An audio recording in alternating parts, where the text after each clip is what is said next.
What's up, everybody? How do I sound? Mic check, mic check. Sound good? Sound bad? How we sound? Let's see here. Oh, I gotta turn the camera around. There we go. What's up, everybody? Mic check, mic check. How do we sound? How do we sound? Even if you don't like me, even if you're about to leave, just say yes. All right. So, all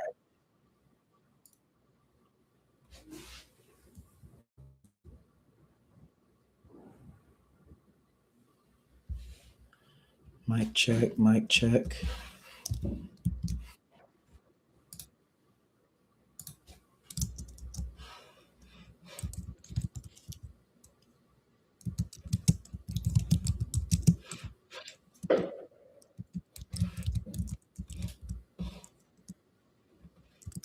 Sound all right. Thanks.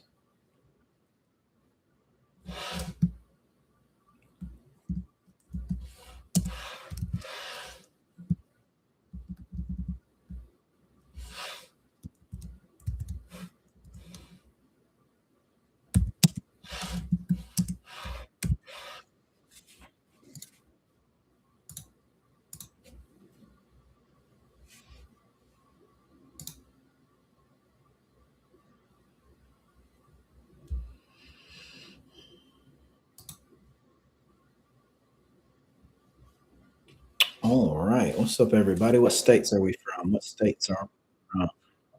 Let me get it set up right.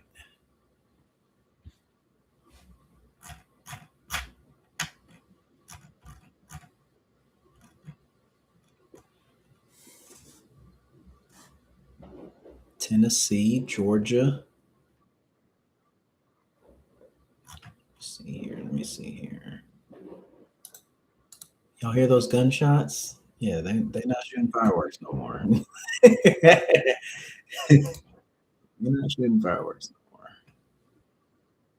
They say, yeah, Christmas over. I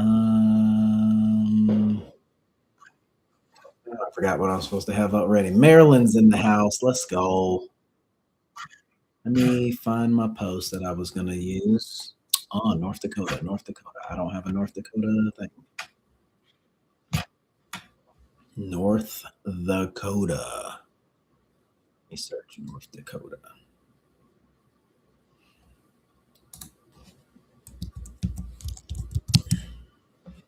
Dakota.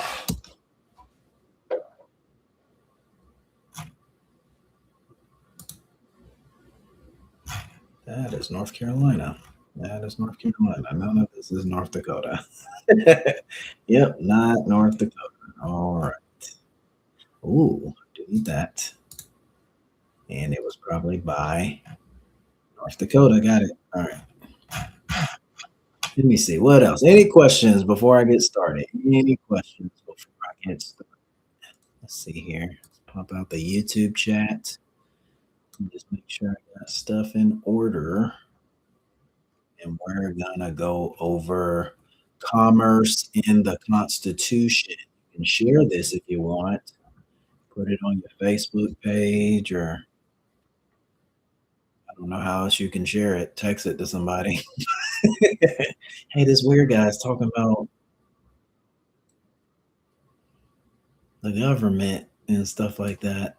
I don't know. Let me see. I know I'm missing. Let me see if I can search some stuff and see if it'll pull up what I need. I got two good things. Merchant.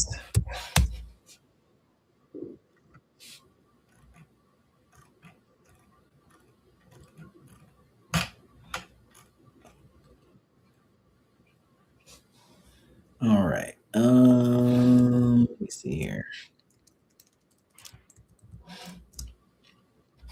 Oh, I need to put my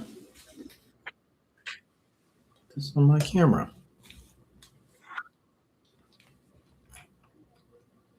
There we go. Let me pull that up. What is that? That's the federal Supreme Court.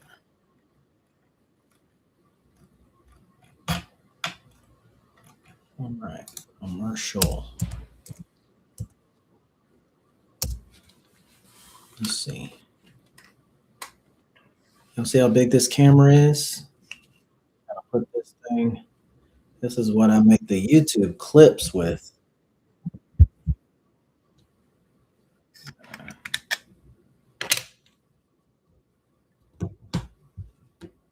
Make sure that's right. And I gotta make sure the battery's charging on it.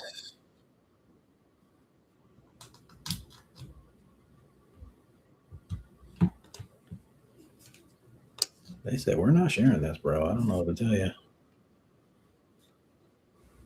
Ooh, I like that. Kind of. I gotta fix that place for the mic. There you go. All right.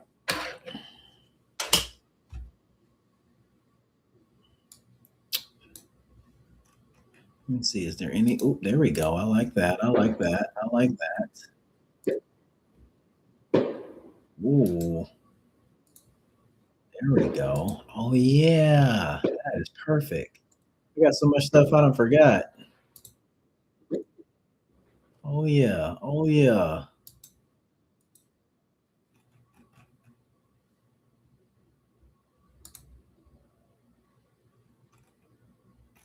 Perfect. Perfect. Oh yeah, this gonna be good. I don't care if nobody watches. This gonna be a good YouTube video. All right. I feel like I want to be on that side, but for TikTok, this is perfect. For YouTube, it's actually perfect. All right, let me crack open a cold one and we'll get started. Oh, it's water. It's agua.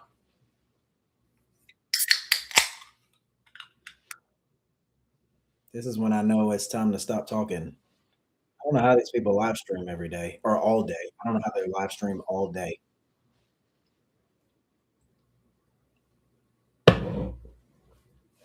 because they scammers and they don't talk about nothing of actual value.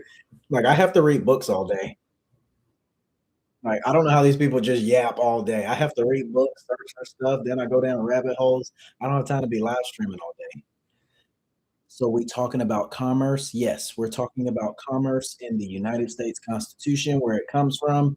I got me a little outline here to help me stay what's the word? Stay on topic. There you go. So yeah, if you want to share this, yeah, share it with somebody. Text everybody. Text everybody. Say this dude's talking trash about the feds on the internet. Don't tell him that.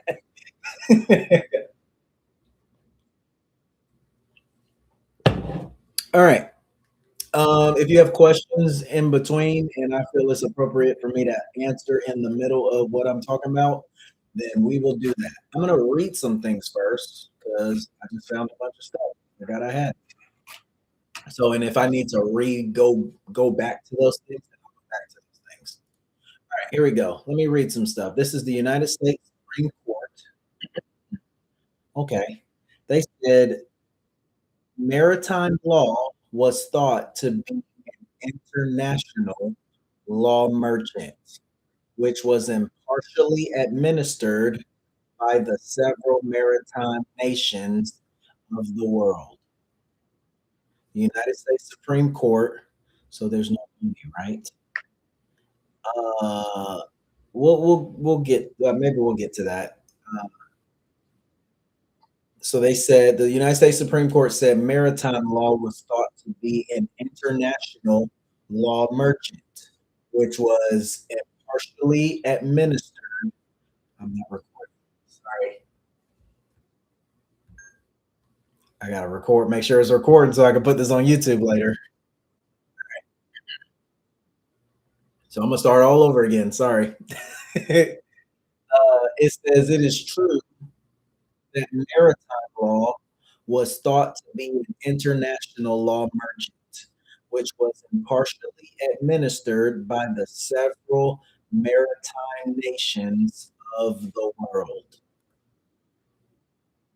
I need to put that there, but we'll go here. Who is this? This is my favorite. I found this recently. This is the Supreme Court of North Dakota. The Supreme Court of North Dakota said the law merchant is a system of law, consists of certain principles of equity and usages of trade, which general convenience have established to regulate the dealings of merchants. Okay, so what is the law merchant? It is the usages and customs dealing with merchants. In all commercial countries of the civilized world, they said this system we are required to take notice. They're citing an old United States Supreme Court case. The Supreme Court of North Dakota is citing a United States Supreme Court case. Now, they're citing other books for each phrase. Okay, so they're saying, I don't know who these people are. I don't know what these books are. But they said this thing called the Lex Mercatoria, which I know is Latin for the law merchant or commercial law, uh, or the common law of merchants is more of is of more universal authority than the common law of England. So what they're saying is the common law is restricted to principles the influence of English history. Okay, so it's not of universal practice. It can be, but that's not primarily where it's at. They said the common law court ousted the jurisdiction of the admiral. They decided the causes of merchants by the general rules which obtained all commercial countries, and that often, even in matters related to domestic trade, as for instance, with regard to the drawing, the acceptance, the transfer of inland bills of exchange. They said, in other words, the transaction of commerce are regulated by a law of their own. So if I ask you, I'll tell you, commercial law is private law. We'll get into it, but that's what they're saying. They're saying everybody this commercial law thing, what they call the lex mercatoria or the law merchant. Okay, they said these are private things. That up to.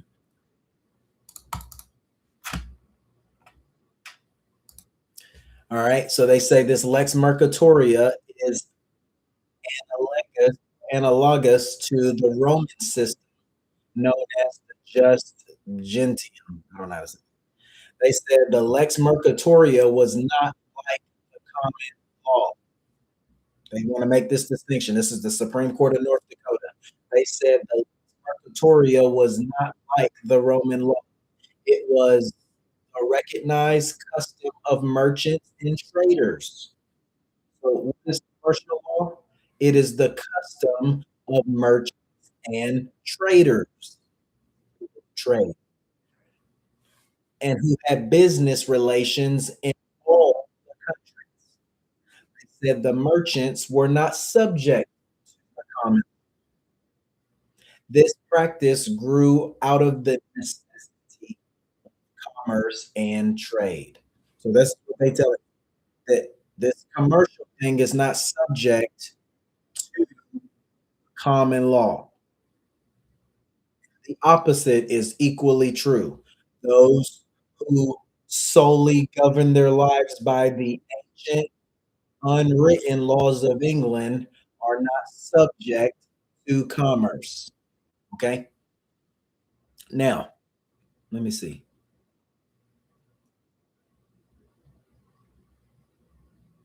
See, okay, here they go. They tell you a little more. I didn't highlight. I didn't think they were as important. But they said merchants traveled from fair to fair, from place to place, excuse me, and the same rules of law were administered and enforced in commercial litigation. They said these things called negotiable instruments were expressly adopt the law merchant, not the rules of the common law. They said the king's courts administered not local custom or even custom of the realm, but applied in commercial causes in all countries.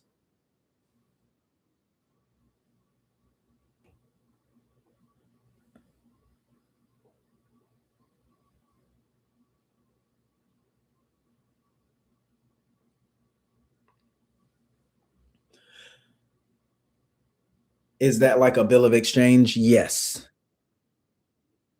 Um, all pieces of paper, essentially. But I'm just reading stuff. I haven't gotten started yet. I'm just reading this so when you rewatch this on YouTube, you'll have context for where we're going. And I may add to these as I feel it's necessary. Um, who is this? This is the United States Supreme Court. The United States. I already read that. Here we go. Who is this? This is the Supreme Court of California. They said that commerce is intercourse. Commerce, because we're going to talk about commerce in the Constitution tonight. I'm giving context before I get started. Uh, commerce in they say the Supreme Court of California said commerce in the sense in which the word is used in the Constitution is coextensive with the meaning intercourse. And then they have another case where they say the term commerce includes transportation. They said in another case, this is the Supreme, they said commerce includes, let's see here. Okay, this is a book I have on the Patreon called Law of Realty. And in the first part of the book, um, they say they're giving a little philosophy. They say the ship, quoted by a guy named G.K. Chesterton, I think, is a relic of barbarism. So the ship is to them a metaphysical term, is a relic of barbarism. So they say real ships and fictional ships are a relic of barbarism. They said in prehistory and in antiquity, carriage of goods and people over great distances. So international law. They said all traffic on land was subject. They said this transport in the world of commerce from the earliest times until comparatively modern ones, all traffic on land was subject. Let me pull up the Constitution. All right. Boy, they letting them off this week. All right. Perfect. Perfect. Perfect. Perfect. All right. This is Article 1 of the United States Constitution. The United States Constitution says that all legislative power therein herein granted shall be vested. We're talking about federal things. These are federal things. Your state has a constitution. If this stuff ain't in your state's constitution, you shouldn't be engaging with it. All right. Unless you are a part of federal things. All right. All legislative power herein granted shall be vested in a Congress of the United States. Then they say that Congress shall have power to regulate commerce. And it says that no preference shall be given to any or by any regulation of commerce. All right, where does commerce come from? I never can do it. All right, all right, all right. That's not what I want. But all right, so we have where does it start? Where does it start? This is Genesis, the book of Genesis. You'll see three things. You'll see a guy named Noah. What happened with Noah? Noah was the guy who built the ark. Obviously, we know who Noah is. I'm giving context. Don't be mad. Noah's the guy in the Bible, in the Old Testament, what we would call a son of Adam. Noah builds an ark. God tells him to build an ark. He floods the planet. God floods the planet with water. Say admiralty law. Noah builds an ark to be saved from the waters of death. Noah has a son. 40 days, 40 nights. His family is on that ark. Noah gets off the ark, and because he spent 40 days with family, I know some of y'all with your family right now, probably annoyed and over it, right? He plants a vineyard and gets drunk. This guy named Ham, Noah has three sons, Ham, Shem, and Japheth. Ham, in the Bible, it says that he stared intently at his father's nakedness. That word stared is the word rayok, and it means with desire. As a result of Ham, I wasn't there, I don't know what happened, but as a result of Ham's behavior, Noah curses Ham's son called Canaan. Now, you would think if I was Noah, I would curse Ham. Ham's the one that did the perverseness, right? Nope. Noah cursed Canaan. Why? Because when you're raised by a pervert as a father, the natural consequence, Noah doesn't have superpowers. He doesn't give people curses. He pronounced the natural consequence of perversion. What is the natural consequence of perversion? Your sons or the next generation gets placed under a curse.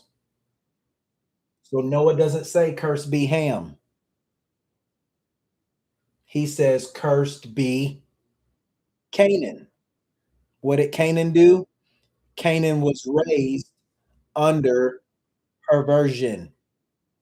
And as a result of being raised under perversion, see, people wonder why I talk about consent all the time, and people say, "Oh, well, I didn't consent. I didn't do this. I didn't do that. How come the government didn't tell me? How come this? How come that?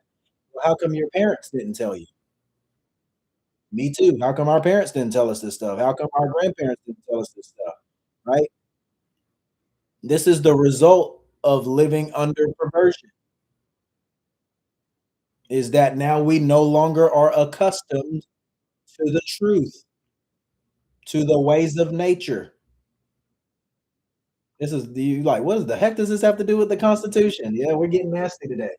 All right. So, as a result of being accursed, you know, I think the Bible says that Canaan will be the son of Shem and Japheth's kids. So, their job is slavery. Well, they don't like that. I'd be mad if I was told I was going to be under a curse. Right. So, over the years, the Bible says that from one man he creates nations, right? So we got a guy named William Penn. Now there's a nation called Pennsylvania, right? All right. Well, from one man, Canaan, he creates an entire nation called Canaanites.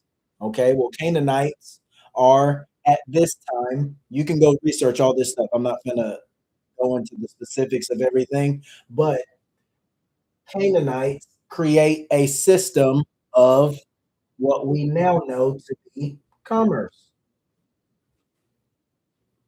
Canaanites, they influenced Egypt on a major level, spreading their curse.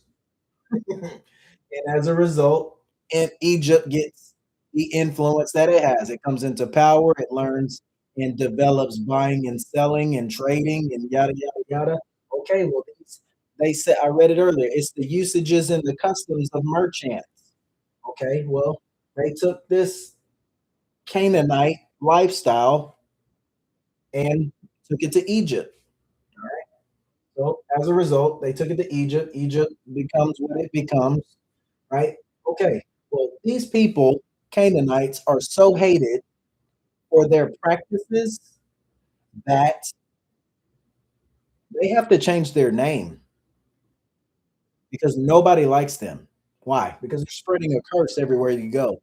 Everywhere they go, they spread a curse. So they're not welcomed anywhere. And some of y'all will start getting a picture very quickly who these Canaanites are. But these Canaanites are not welcome anywhere.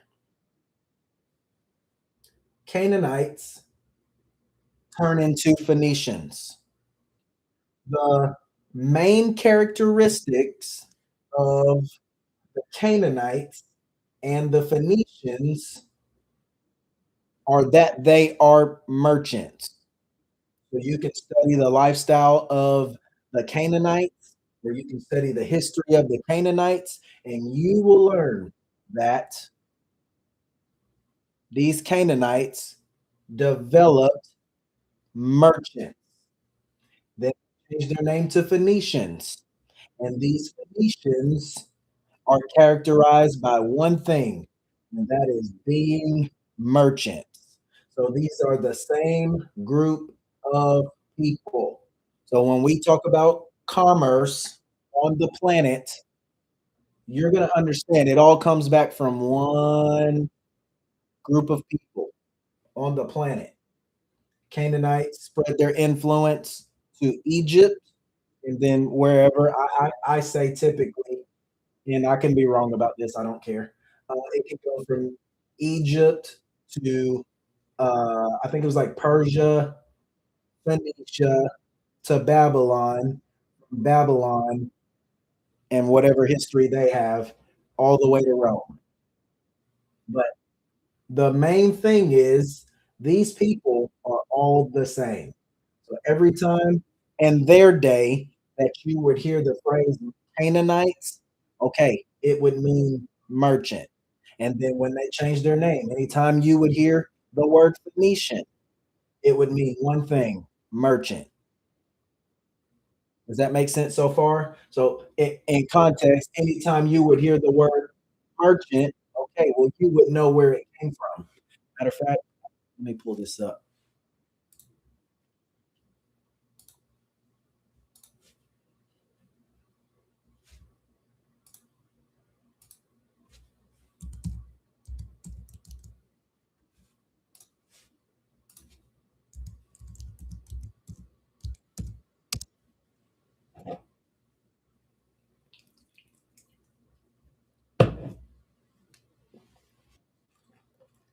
The book of Revelation, chapter 18, I read this all the time. It says that for your merchants were the great men of the earth, and by their sorcery, all the nations are deceived. The law calls commerce intercourse. The Bible calls the systems of merchants harlots. Revelation 18:3 says, for all the nations have drunk of the wine of the wrath of her fornication. The kings of the earth have committed fornication with her. I just told you that word means intercourse. For all the nations have drunk of the wine of her wrath, of her fornication. The kings of the earth have committed fornication with her. With who?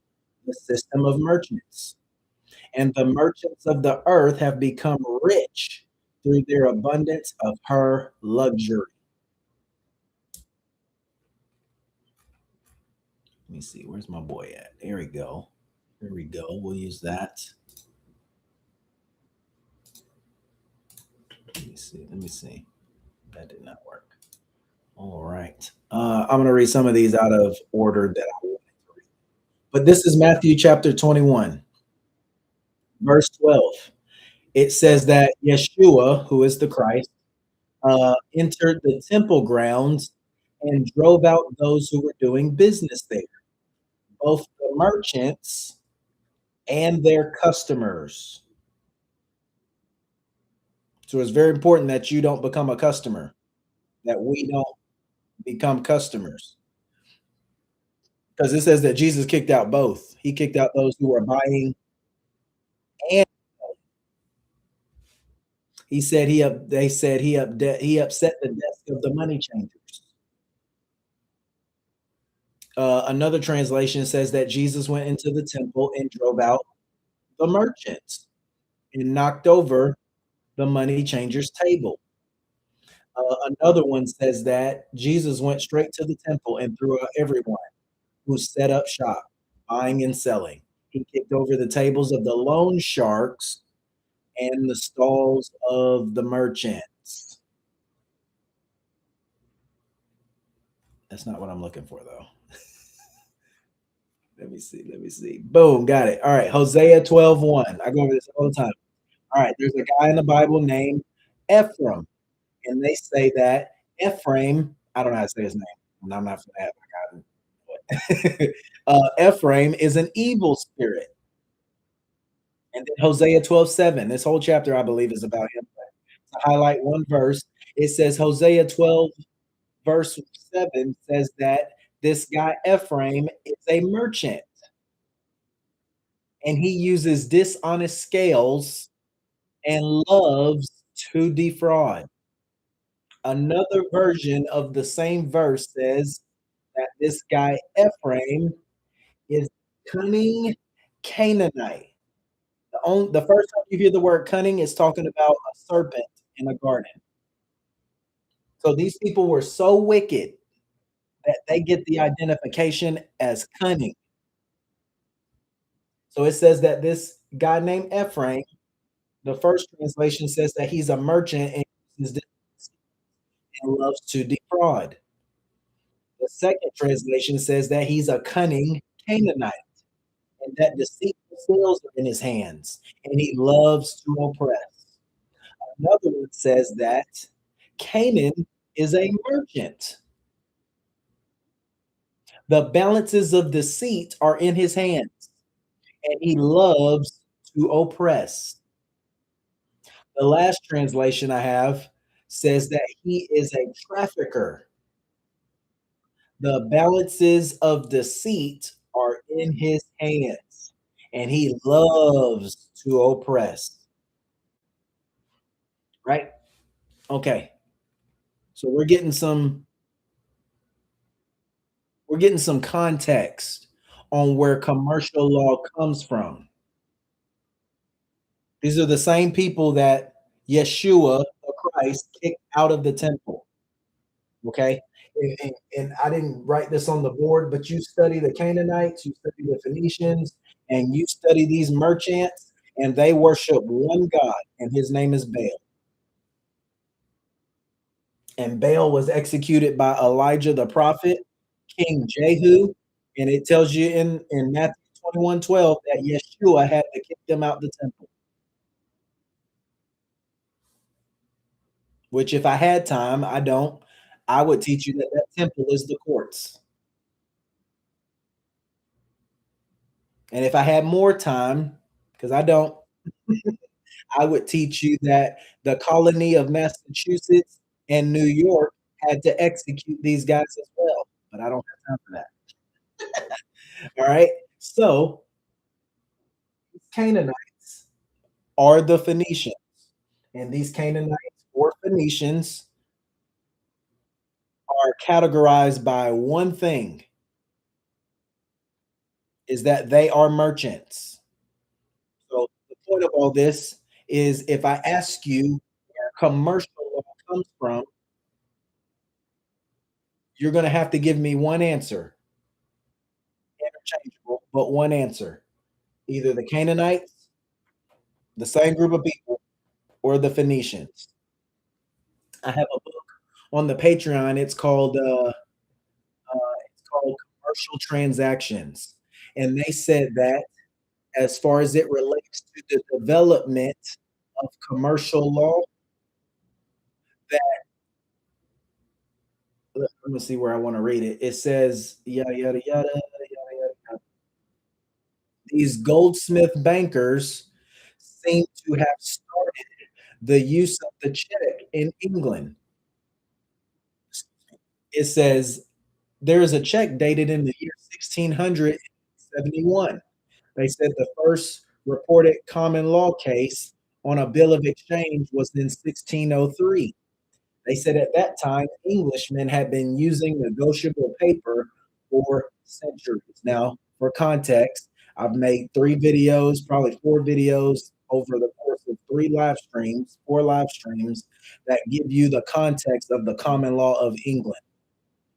And the real unwritten common law of England goes from the year 510 BC, as far as it relates to the land, an island called England, 510 BC to the year 1066, until William the Conqueror changed the trajectory of England.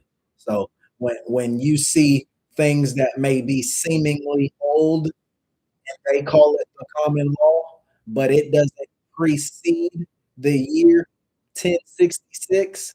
Okay, well, no, that's not the real common law. So they be calling things the common law that don't be the common law. Right? They say bills of exchange. You won't find that in the real ancient unwritten laws of England, which is the definition of the common law of England.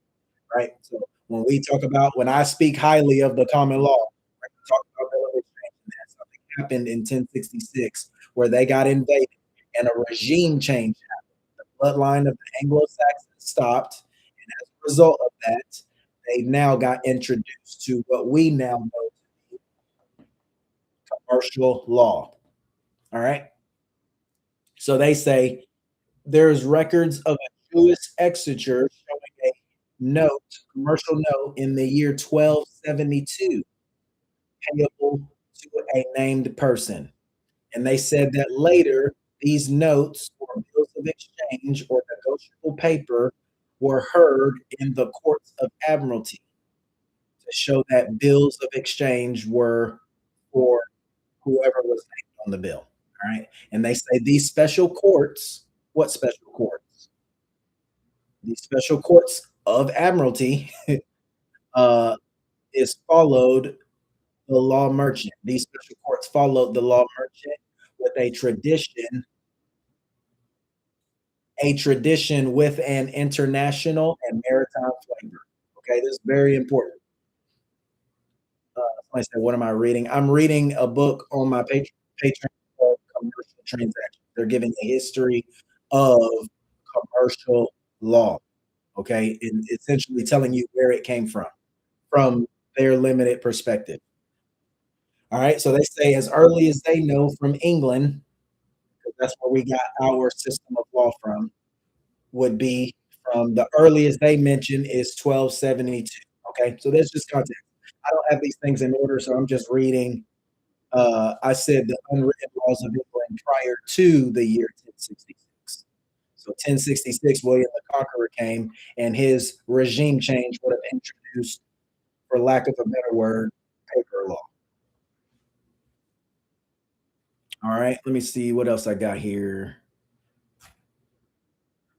Yeah. Okay. So I got a little thing. They cite an encyclopedia called the Chambers Encyclopedia. It says after the year 1200 BC, the Canaanites vanished from history. They changed their name to Phoenicians.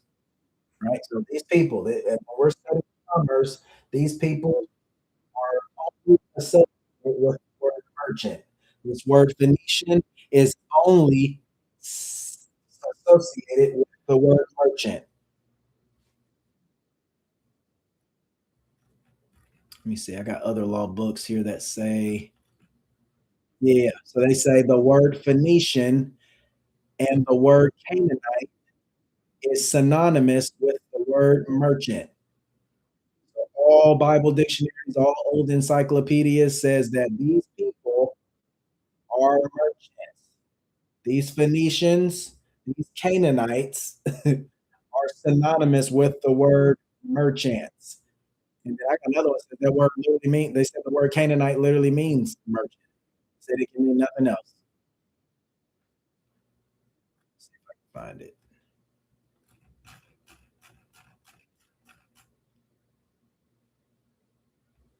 I got a book on um oh, it's an American jurisprudence book that says the admiralty courts later widened its jurisdiction to embrace mercantile causes. They're citing ancient English book, The History of English Law. Well, I don't know what year it was. I'm trying to find it. Let me see if I can find it real quick and I'll keep going. Here's one book that says these more civilized merchants or these more civilized Phoenicians are seemingly harmless merchant folks. They said they were the most hated people in history, and when they got a monopoly when purple died, whatever region they were in, and I'm about to go for the region.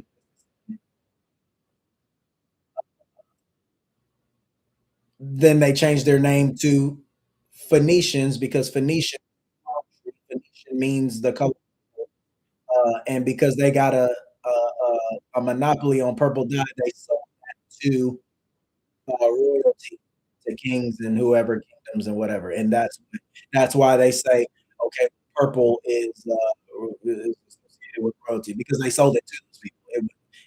If they would have had the color pink, they would have sold that to them and whatever. Right? It's always the things you don't need to be paying attention to that they extrapolate and say, oh yeah, highlight and focus on that.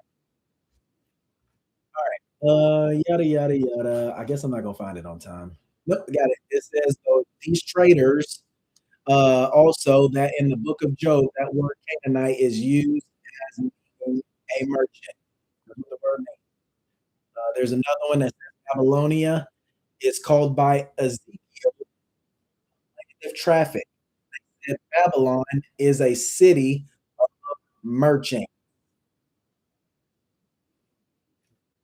There we go. That was perfect. That was perfect. That was perfect. That was perfect. I'm getting ahead of myself, but I don't want to lose these things. I got two law books here. They're both business law. One as it relates to the legal system called business law. They said the merchants of the Italian city states, these traders took precepts from the ancient law of the Roman Empire, accepted among merchants of all of Europe, and hence this body of business or commercial law obtained the name law merchant. They said the rules of the law merchant were incorporated into English law. Remember, I told you the real common law is before the year 1066. And matter of fact, before I forget it, there's a guy, he's dead now. He was a Supreme Court justice. His name was James Wilson. James Wilson said that our American law system is more resembling the Anglo Saxons than those of the lineage of William the Conqueror. So he said, if you watch the previous videos that I got on YouTube, I explained that the Anglo Saxons controlled the influence of ancient England from the year 300 AD up until William the Conqueror. They influenced after that. They say up until the 1200s. So understand this the real common law of England, which the Constitution is supposed to be interpreted by your state and the federal, is based on that of the Anglo-Saxon tribes. Which, if I had time, I don't. I would show you that they said that the Anglo-Saxons could trace their lineage back to the people of Moses. All right. So they said the merchants of the Italian city states, they took these ancient principles from the Roman Empire. These rules of the law merchant were incorporated into English law. Remember, I read it at least as early as 1272, the other book that I had, right? They said the rules of the law merchant were incorporated into English law by judges, and they say from thence carried into America.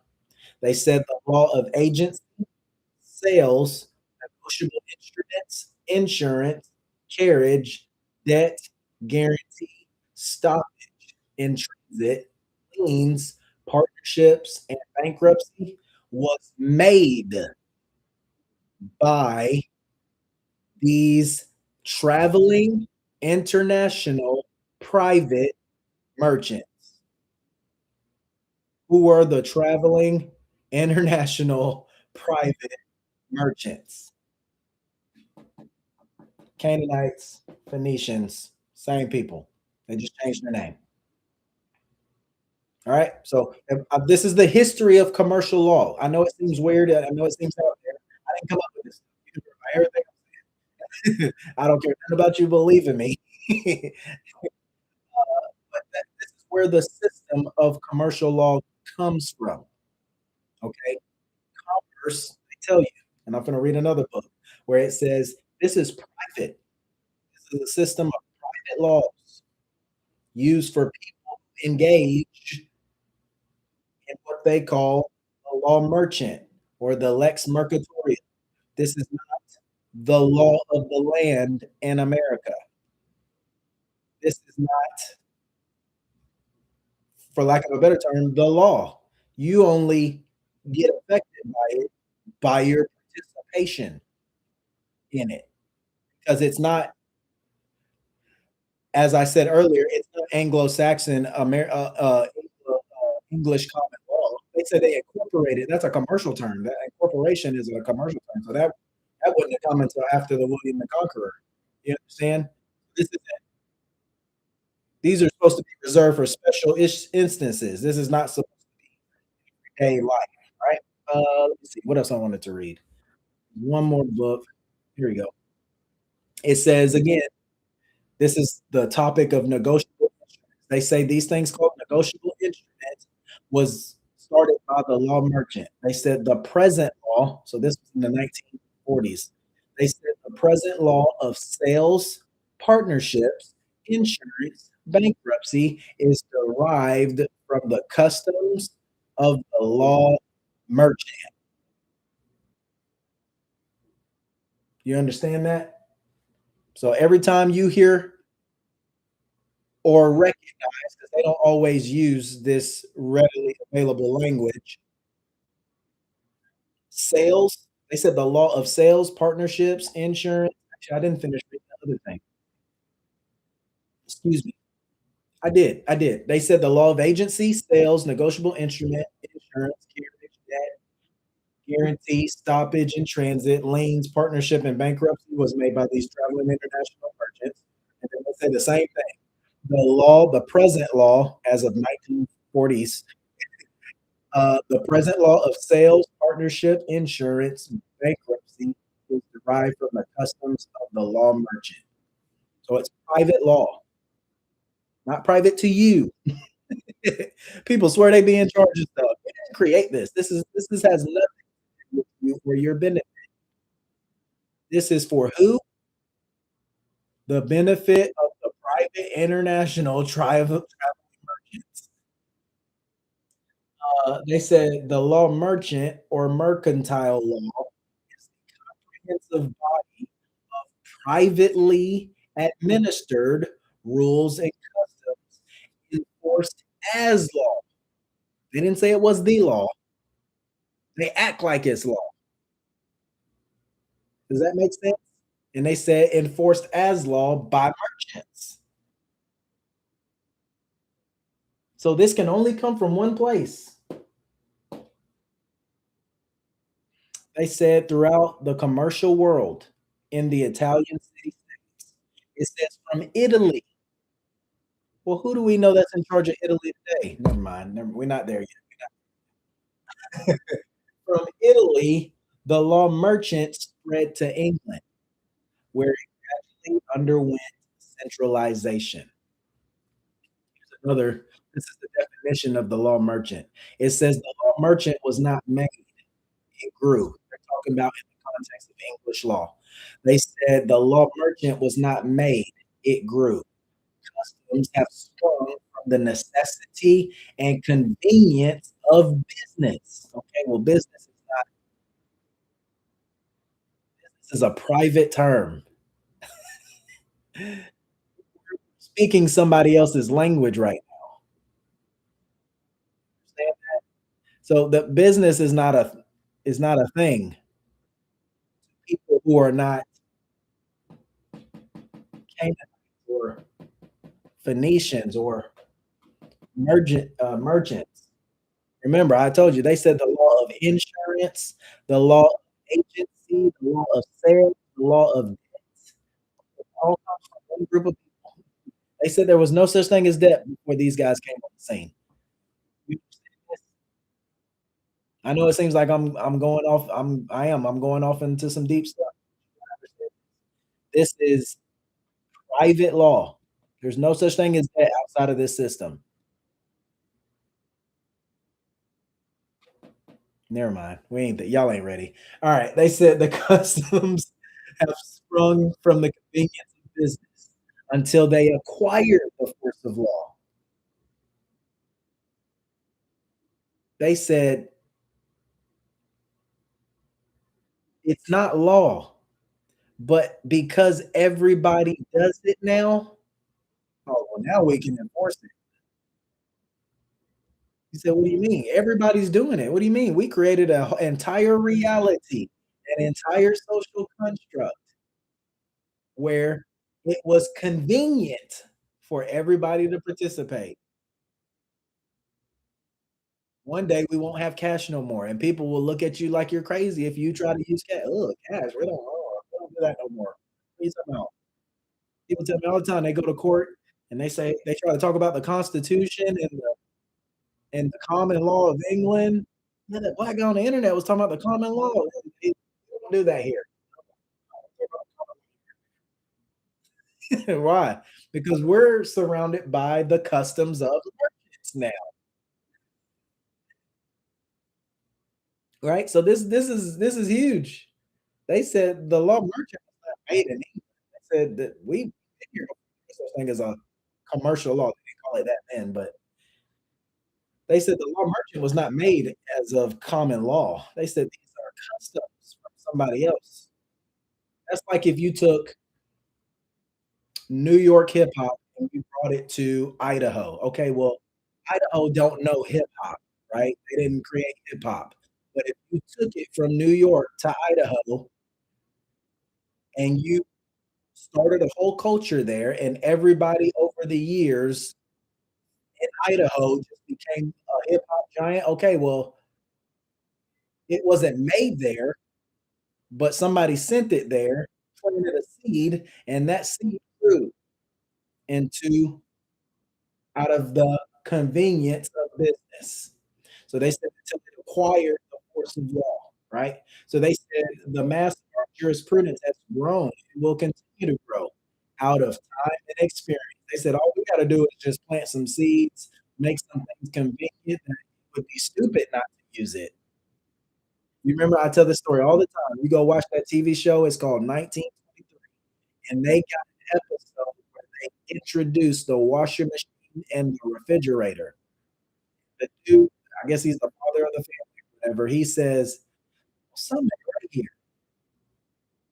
You got this thing called a washer machine that requires electricity. You got this thing called a refrigerator that requires electricity. Well, we have to get on your boys' electricity in order to have these things. And if we get on your electricity, we're not working for ourselves, we're working for you." Because the law merchant was not made, it grew. Customs have sprung until it became a necessity. Now we live in a reality where people don't know how to wash clothes without a machine. Now people don't know how to preserve food without a refrigerator. Me too. I'm just So now it would be stupid. It would be wild to live without a refrigerator, life without a washer machine, to live life without a microwave for some people. That's what convenience is. They got time to make all the yeah, don't worry. They said in the show, they said they were in Montana or somewhere like that. Oh, they said, "Don't worry, everybody in New York is doing it right now." They said, "Don't you worry, you gonna get on this you gonna get on this grid one way or the other because they're gonna where it'd be stupid not to participate. What do you mean you don't have a refrigerator? How do you right? It would be it would look crazy to do that. And so they said these rules of the law merchant are applicable to commercial paper. And it says these rules applicable to commercial paper were transplanted into the common law from the law merchants. And they said they had their origin of merchants and bankers and are now recognized by the courts by the wants and convenience of the mercantile. Okay, so just as context, how long I've been on here? Almost an hour. We're almost all right. So Canaanites, Phoenicians, merchants. All right. So if you never heard the word Canaanites, Phoenicians, you have to know that these merchants. Let me see if I can. Nope. These merchants come from Phoenicia, and these Phoenicians, are the exact same people. Canaanites, Phoenicians, same people. Okay. Let me read a little more history to definitions. Let's see. Here we go. Here we go. I put this on the screen. Some of y'all got this screenshot from a couple days ago. All right, this is from I think he was like, he is. I think he's dead. Um, country, somewhere in the Middle East. I'm not going to butcher that country. It's a law professor in the Middle East. Okay, I don't remember the. He talks about these people called the Phoenicians. Okay, well, it says this vast scope of trade conducted by the Phoenicians. Somebody remind me to talk about the Mediterranean Sea. That's what I was going the vast scope of trade conducted by the Phoenicians necessitated the establishment of a system of commercial. So if I ask you, and this is the whole point of this, if I ask you where commercial law comes from, you have to say Phoenicians or the Canaanites, which are the same people. All right. So they said the vast scope of trade conducted by the Phoenicians necessitated the establishment of a system of commercial law. Excuse me. They said trade on such a grand scale relied on the establishment and rigorous enforcement of such legal norms. They said it had to be rigorously enforced. So now that they are legal norms. Okay. They said this guy, I don't know his name. This these Phoenicians often referred to as merchants. They say it separately. They said they used to say it separately. MER space chance. A remarkable approach to maritime trade that went beyond mere commercial transactions. It says there, this dude says this is a law professor, y'all. Be very clear. I didn't just, find some blog on the internet. uh, they said that their success, the Phoenician success, rested on a full strategy aimed at enchanting other populations into purchasing their merchandise. They said these people called Phoenicians developed phonetics, and it was designed for universal understanding. They said, and before I go forward, I talked about this a couple of days ago. I talked to y'all about the timeline of the common law of England, and that the real common law is between 510 BC until 1066. Okay, well, in 1066, when William the Conqueror came on the scene, okay, he changed the language of the what they knew to be common law courts in England. They changed it from a language called Anglo-Saxon, which is where we get English from, but this we don't speak the same English as before William the Conqueror. William the Conqueror came and changed the language, and he changed the language of the courts to French. They called Norman French, and then he changed over time the language of the. All right, so this is very important, right? Because if you study William the Conqueror, the Normans, the French, okay, they were under one group of people. They were subject to one group of people, and that was the Roman Catholic Church. Okay, they said they developed phonetics. These people called the Phoenicians developed phonetics designed for universal understanding. They said these Phoenicians are credited with the invention of phonetic spelling, known as Phoenician spelling. They said they pioneered the creation of letter symbols corresponding to individual sounds. You're like, what does this have to do with commerce and the Constitution? This is all have to do with it. It's implementing this linguistic prowess. They said the Phoenicians employed incantations or formulae to orchestrate, invigorate, and promote their trading activities. And it says the Phoenicians dominated international sea trade. Okay. They said the Phoenicians are the ones doing this.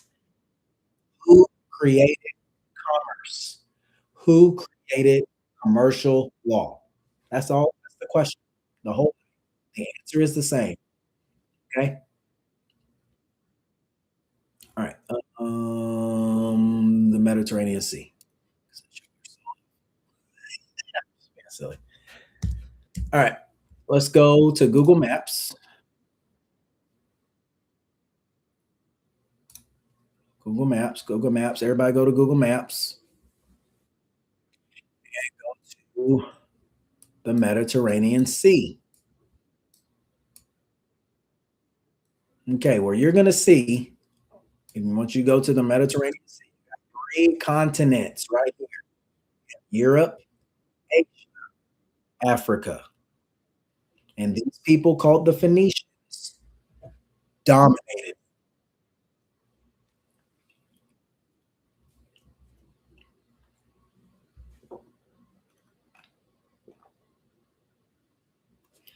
I got a thing here. It's some book. It says the law merchant is the system of customs acknowledged by all commercial nations. These customs constitute a part of the general law of the land. Their existence, the judges are bound to take notice of. These customs are of the highest validity in all commercial transactions. Let me see. They say something else. They say the application of the law merchant is not confined to merchants. They said, but extends to all persons concerned in any mercantile transaction. They said, what you think is commerce is not commerce. You may be participating in commerce and not be a merchant. They said in the Middle Ages, the customs of merchants meant the actual usage of the European world. They said the courts took judicial notice of this private law, this private type of law, the law merchant. They said evidence of the law merchant is that you use it. They said you swipe debit cards every day. Okay, yeah, yeah, you using. They said you got Federal Reserve notes. Yeah, Me too. You know what I mean? I'm here too. You on the internet? I'm on the internet. We got smartphones. Hey, right, okay, participating in the law merchant. Got a nice camera here. Okay, well, it cost it, right? You streaming on on TikTok, you got TikTok? Okay, yeah, you're participating in commerce. Because what is commerce? It is the usages and the customs of somebody who created a system for us to be within, not for our benefit, for the benefit of merchants. You know what the word "mer" means? The word "mer" means sea, SEA. Remember I told you the Mediterranean Sea? Okay, well, guess what they dominated that little sea right there. Why? Because they got Africa. I mean, you can so many little nations right here. They got a place called Monaco, Barcelona, Algiers, Tanzania, Tripoli, Malta, Greece, Athens, Cyprus, Lebanon, Israel, Egypt, Alexandria. You can go all the way up to Croatia with it. You can go all the way up into Istanbul with it. And these people called the Phoenicians. I don't know if I, but I got a thing from the Bible. It's an old dictionary. They said, let me see if I can find it. What are they called? Phoenicians. Let me see.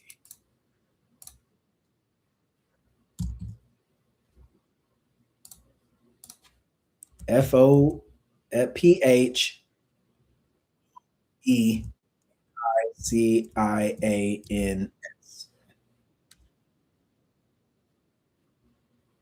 Yeah, here we go. Perfect. These Phoenicians. Here we go. This is a history book on book, and they're going over the origin and history of admiralty. They said, as far as it relates to this thing called admiralty, these people called the Phoenicians were traders. They said the shrewd Phoenician traders were carriers for the wise Solomon. Excuse me. And planted trading colonies throughout the Mediterranean. You know what they called those trading colonies? Ports. So if I ask you where admiralty law comes from,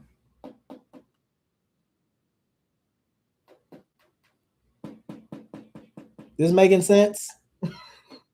I'm low key giving you the world right now. Low key.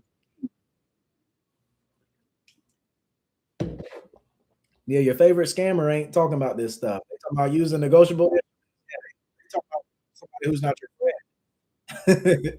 Right? They said these shrewd Phoenician traders were carriers of the last Solomon. So these people don't know nobody. You know what I mean? They ain't no random group. These people were big dogs. Okay.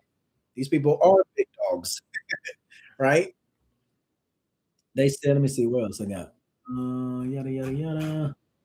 All right, I got a definition here of this. The Bible dictionary that I got. It says that the definition of the word Baal. This guy, but this supreme male god of the Phoenicians. Said worship has been practiced from the most ancient times and was adopted by the Jews. Remember, these Canaanites are technically Jewish. They're not called the people of God because the people of God obeyed his commandments. Remember, these people are under a curse, and everything they do and everywhere they go, they spread a curse. Does this make sense? So these people are technically Jewish. I mean, there's no such thing. You know what I mean? These people are technically. I know there is such thing. That's not when they use that word to distract. They use a lot of distract. These people would have been called Hebrews. but they wouldn't have been called the people of God. You understand that? These people didn't obey the 10 commandments. They didn't obey the voice of God. They didn't do what he said, right? These people were destroyed a bunch of times, and they kept creeping back up, right? You go study these Canaanites. These boys, they they were not righteous in the sight of God, okay? Right? So Canaanites, Phoenicians, merchants, all right? What was I saying? These people explicitly worship Baal, explicitly. I told you Elijah had to get rid of them. Okay. I told you this guy Jehu had to get rid of them. I told you that uh, Jesus the Christ, he had to get rid of them. He didn't get rid of them like that, but he kicked them out of the temple. He had to kick them out of the temple. It's the same people. You see, these guys are not your friend. They're not my friend either. Uh, so these people called Phoenicians worshipped a thing called Baal explicitly. You Google it, it's on Google. The Phoenicians worship Baal? Yes, they worship Baal. So there'll be some fake AI review of it. Let's see here. So just to recap, the Canaanites, the Phoenicians created merchant, maritime, and admiralty law.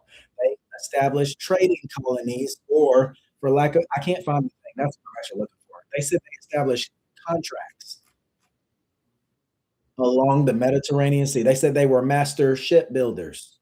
Well, you study these people, they never touched the ship. They, I watched a fake, uh, I don't know what you call it. It's like a fake AI documentary. You know, these little kids that be making these little documentaries, they voice be all fake and stuff like that. Okay, well, this documentary that I watched, it said essentially what you would now know to be like the CIA. Well, these people would have been that. They didn't touch anything. They didn't do no work. They made contracts. So that Bible dictionary, I can find it, but it says they were master ship builders. Okay, well, they didn't build no ships. They didn't put their hands on those ships. They made contracts with people who built ships, and then they made contracts from things to go from point A to point B, point A to point B. If you didn't fulfill the obligation of one of these contracts, well, that's okay because they got in this country, in this nation. I mean, they control the Mediterranean Sea. So this, you look, you go to Google Maps, look at all these little nations and where they can go. Okay, well, they can spread as deep as Africa. They can go as deep as Asia. They can go as far north as Europe. Okay, because they've made contracts from things that go from one place to the other. And I read it earlier. These people dominated international seed trade, whatever they call it. They dominate. This is commerce. The word mer in merchant means sea.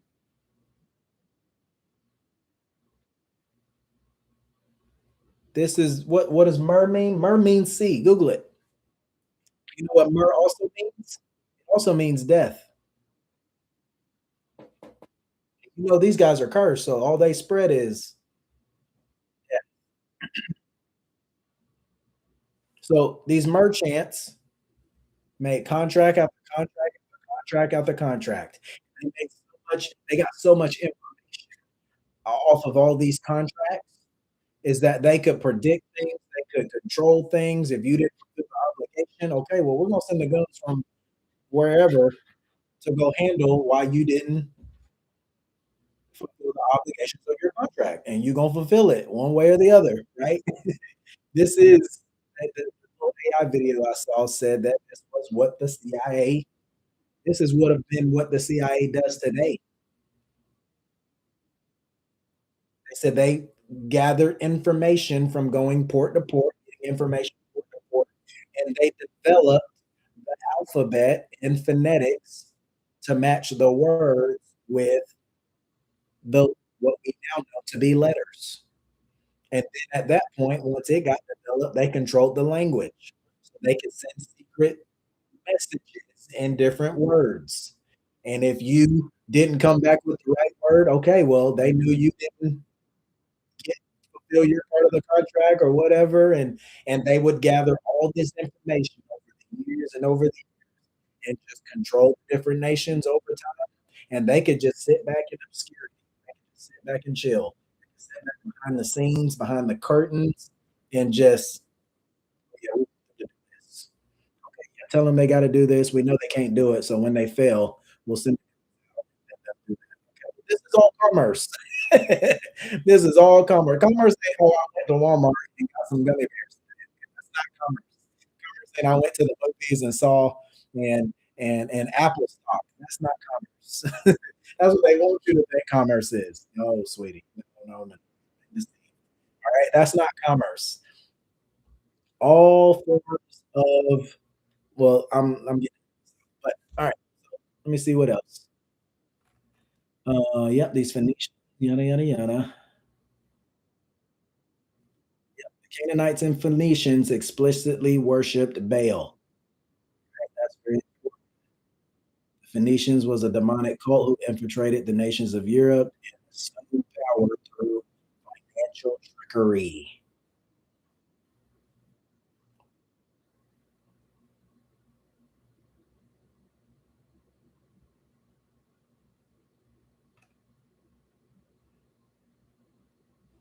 They called the Canaanites the bar because they were barbarous. I wonder who else we know called the bar.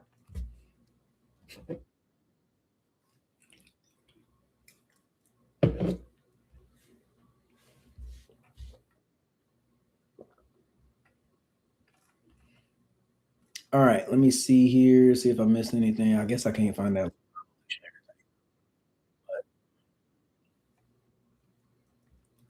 Liquid Death, bro. Right, so Phoenicians. All right, I guess that's it. So they controlled the Mediterranean Sea, and through all these contracts, they control Europe and Africa. And they do. All right. So how did we get commerce through England after year 1066? Does that make sense? Okay. So the Canaanites, they influenced Egypt. They changed into these people called the Phoenicians. Same people. They influenced Babylon.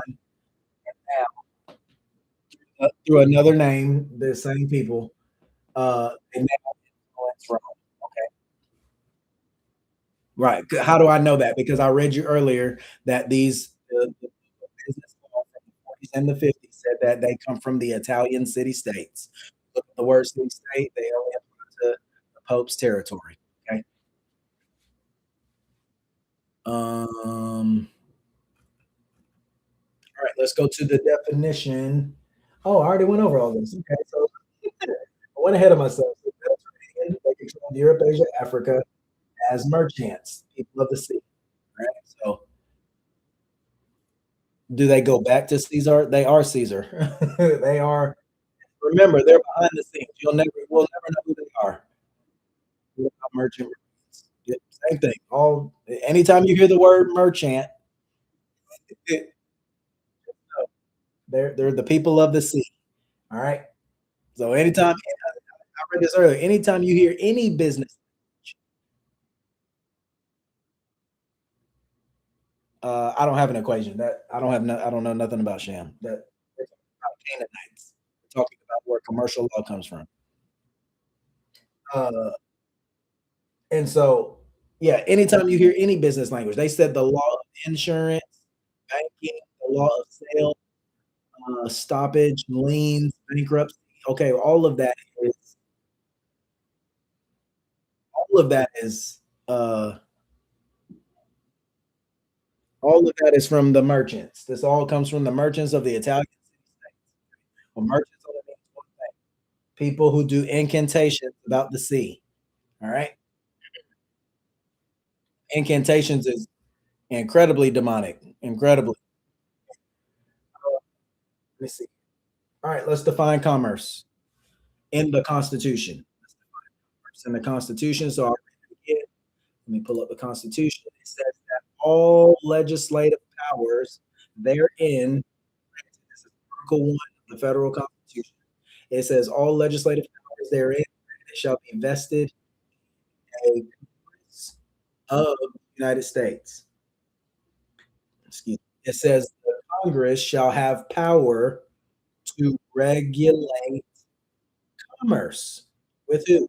With foreign nations, among the several states, with Indian tribes.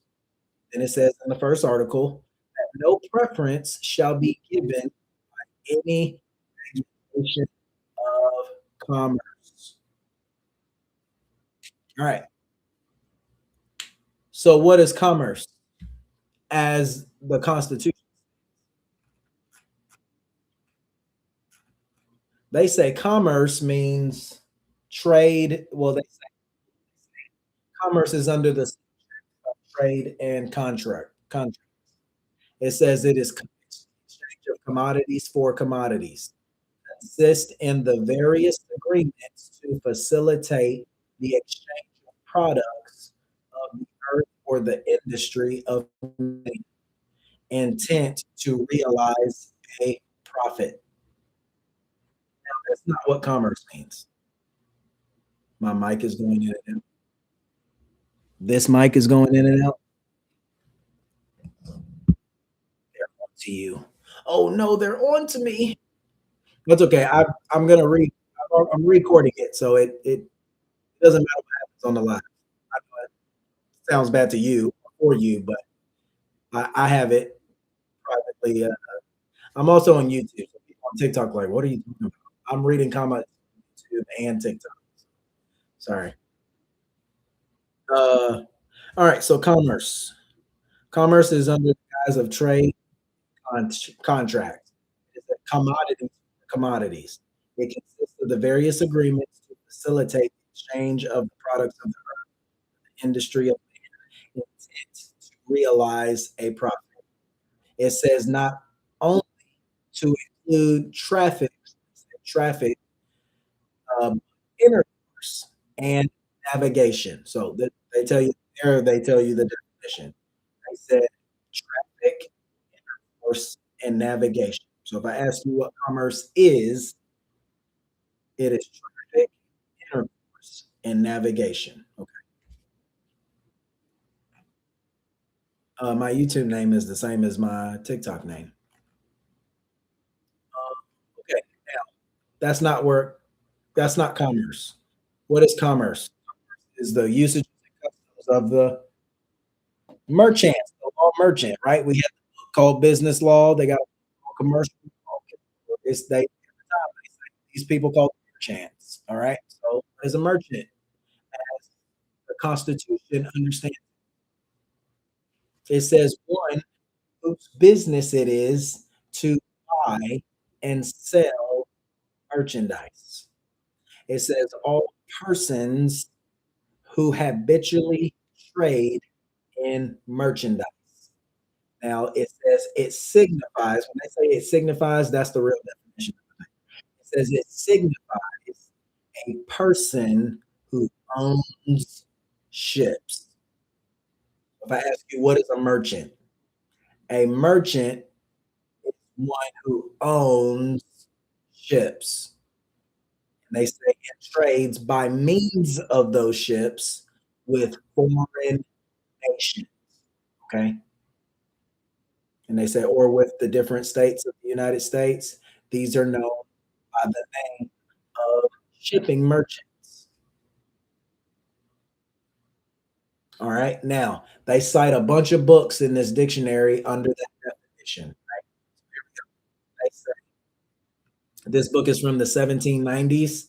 It says, everyone shall be a merchant who traffics by way of buying and selling, or bartering of goods, or any merchandise within the realm. So these are ancient English books. They're old English books. Ancient would be older than the 1700s. Uh, and then the next definition or the next citation they give says, if a man draws a bill of exchange, he will be a merchant for that purpose. Okay.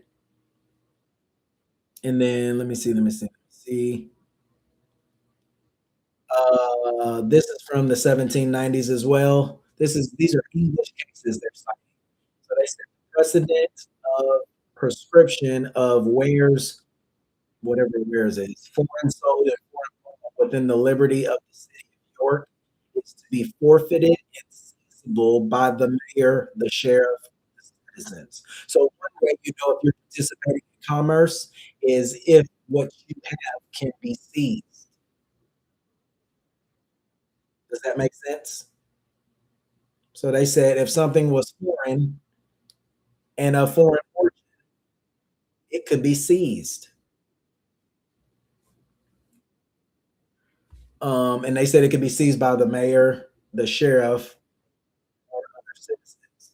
This is ancient England. And then they said, yada, yada, yada.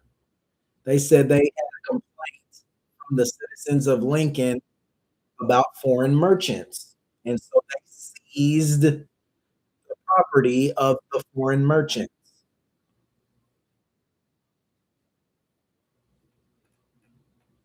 All right. So there's another book from the 1730s. I hear old English, so I'm not going to read it great, but it says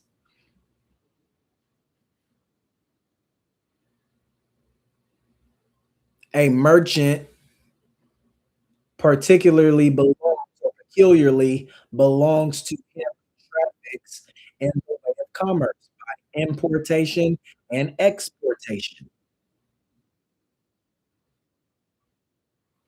And I can't read the rest of that stuff. Sorry. All right. Then I have a book from the 1650s. This is all under the definition of merchant as it relates to the Constitution. They said you can retain attorney and an attorney, and that attorney is for the action of a debt. They said it was agreed by all the justices that by the law of merchants, if two merchants joined in trade, yada, yada, yada, they were shopkeepers, so they were merchants. As Edward Cook says, there are four types of merchants, yada, yada, yada. All right. What is the operative word of merchants? Is that they own ships and that they use those ships to traffic. What was the definition? To traffic, uh, participate in intercourse. That word intercourse only means with foreign nations.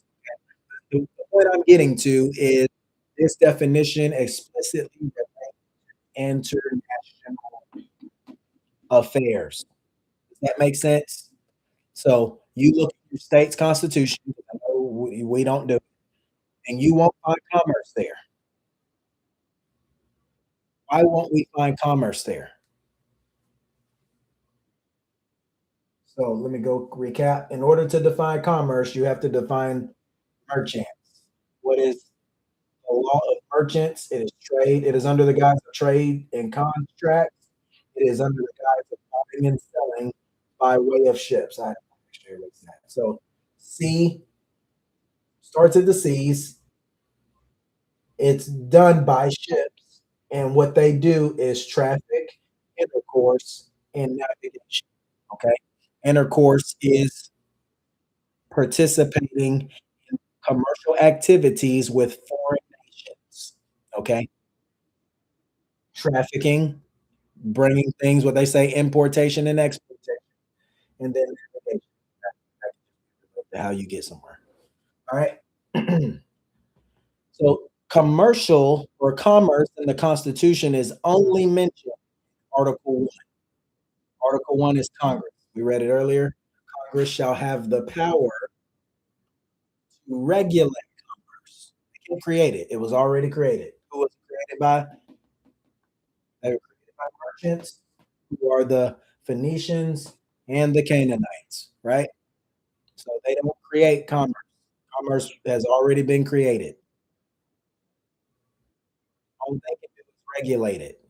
And if you participate in the usages and customs, what they say, the law of agency, the law of insurance, the law of trade by stoppage, liens, bankruptcy, okay, all of that stuff, guess what? You are subject to Congress in the United States. They said, the English dictionary said all commercial paper. Sometimes you be filling out paper that is commercial. Guess what that's subject to?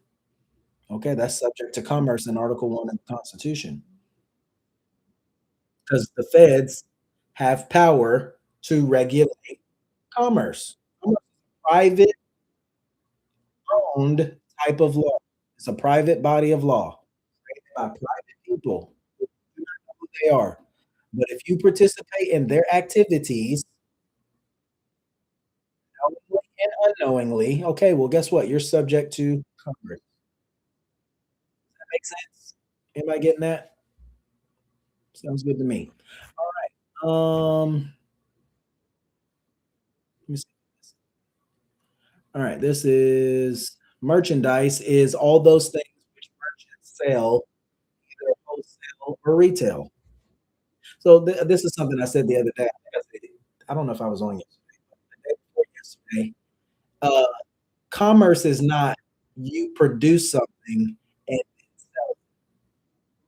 Commerce is buying and selling, right? Walmart doesn't produce anything. They buy something and then then they buy something and then they sell it to us. That is commerce.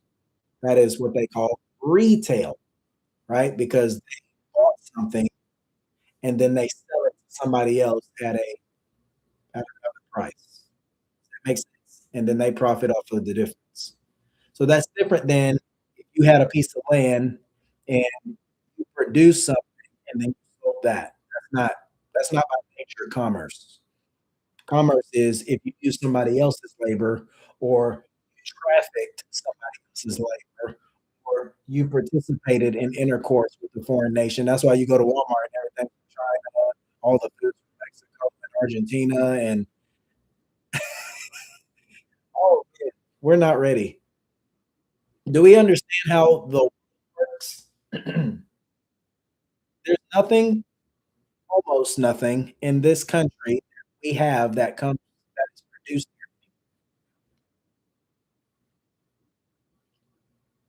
I've been saying this for years. Everything in our reality comes off of everything. Our entire existence is based on people who drive 18 wheelers. Everything in our reality comes to us by way of a ship. Everything, name it, it comes off a ship. Your food, oh yeah, comes off a ship. Most food is not produced here anymore. You don't believe me? Go look up those people called Cisco and whoever else supplying companies to your. We're all eating the same. The people think they're going to a different restaurant, but it all comes off the same. It all comes from the same warehouse, owned by the same 3 companies. Applebee's one day, and you may go to McDonald's the next day. Well, it all comes from the same. All the food from the grocery store comes from the same warehouse. Everything in our reality is because we do not produce things on our own anymore. Everything, and I mean everything, is your own. It's made from somewhere in Asia. The computer, if you got a computer, somewhere in Asia. And the car you drive, it may be Ford, it may be Chrysler, Dodge, it may but it's not made it's made here. It came the supplies came from another country. Nothing real is produced here anymore. I keep losing people. Heck yeah, goodbye. Bye. Right? Everything in our comes off of a ship. Hey, everything. And it comes off a ship, and then it gets on an 18 wheeler. And it gets on an 18 wheeler, and it goes from that port all the way to wherever you live. So everything in our reality today, let's just say 2025, is based on commerce. Does that make sense?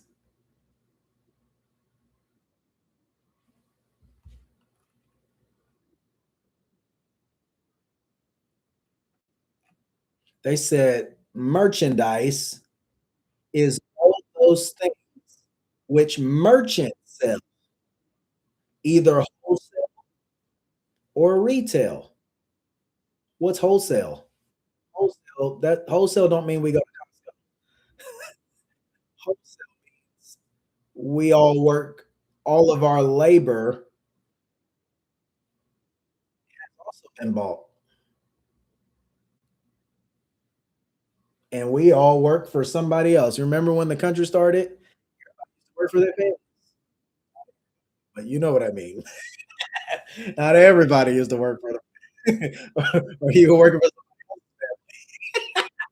but primarily, you worked for your family.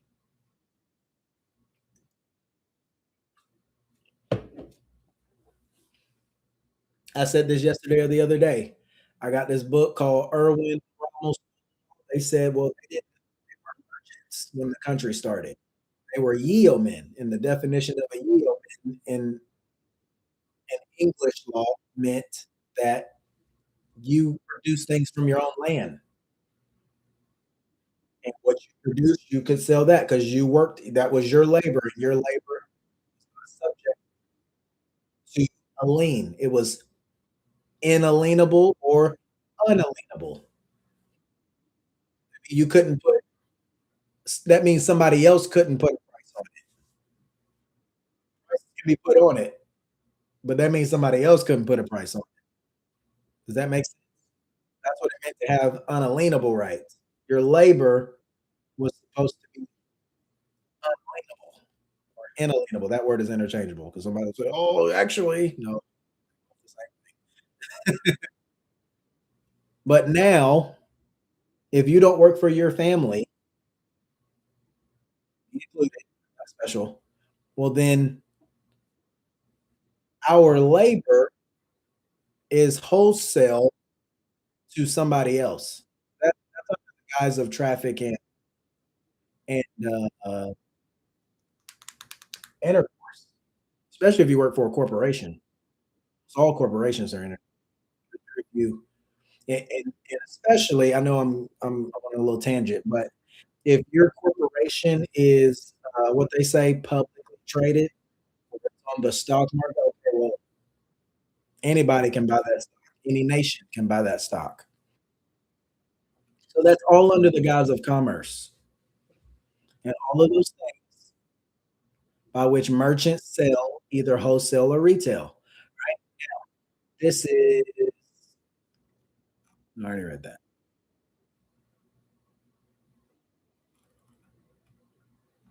They say the slave trade. Oh, actually, I got this. I looked up the word traffic in some old American Law Dictionary, and they have it 3, 4 times. So they say traffic is under the guise of commerce. Remember, at that time, slavery would have been constitutional. This book old. This dictionary old. It says it not only this word commerce not only includes traffic. So they didn't use that word traffic lightly. They didn't. Everybody being on I-20 was not traffic. That's not traffic. Being in Houston on I-10, that's not what they meant by traffic. Going through Atlanta, I know that's not traffic to them though. That wasn't traffic as understood in the Constitution. They said this word traffic was they don't define traffic in this dictionary, but they use that word traffic under several words. One is hostility, the other one is the slave trade, the other one is a stock. They say that word stock got a thing called Mer law.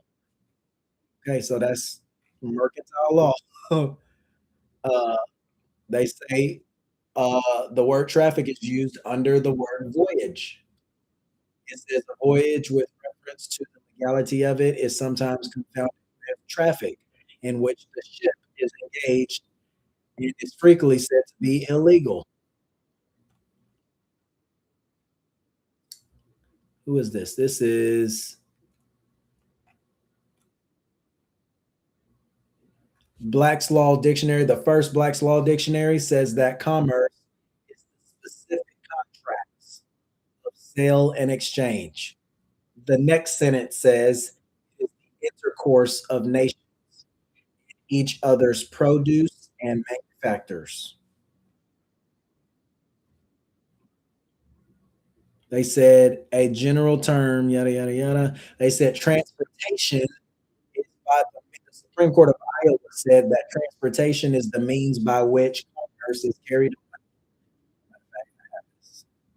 This is the Supreme Court of the United States. They said that transportation is the means by which commerce is carried on. Without transportation, there could be no commerce. I read that earlier.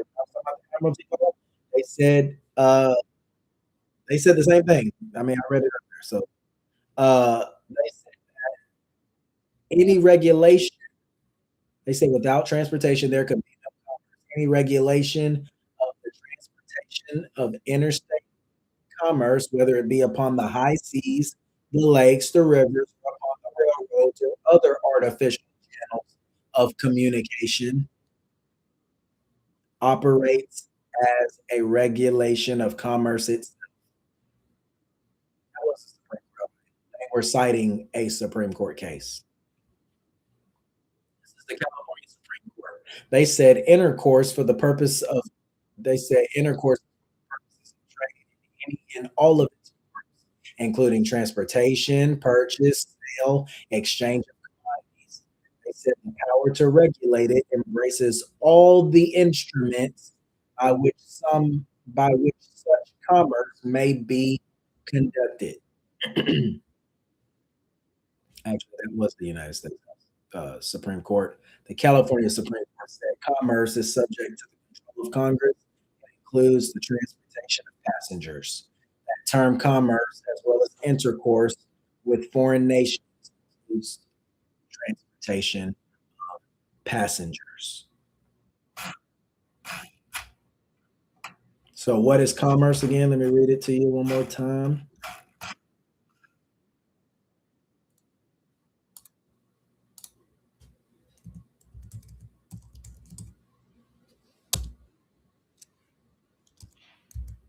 Any questions? Any questions? Any questions while I look up stuff?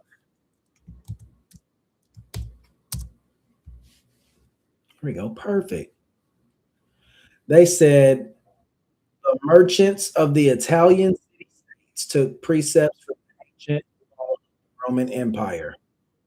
They said among the merchants of all Europe, and hence the body of business or commercial law, obtained the name law merchant. And they said within this law merchant is the law of agency, sales, negotiable instruments, insurance, carriage, debt, guarantee, stoppage and transit, liens, partnership, and bankruptcy. And it was made by these traveling international private merchants, passengers like in a taxi. Yeah, yeah, or on an airplane, or on a bus, or in an Uber. Yeah, but passenger also has another what they call it denotes something else. Like sometimes your goods, your property can be considered a passenger to them. See, that's a whole body of law right there. What it say? Uh, I don't remember saying the word passengers.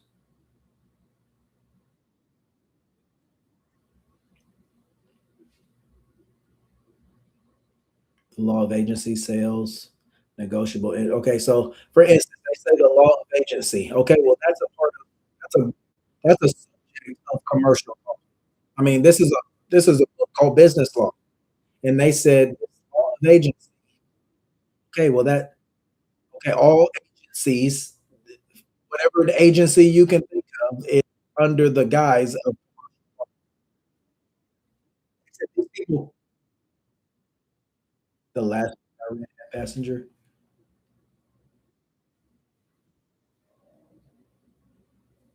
I don't even remember. Oh, it may have been on the one of these books. Okay. I see what you're saying. Yeah, that's under the guise of traffic. Yep, yep, yep.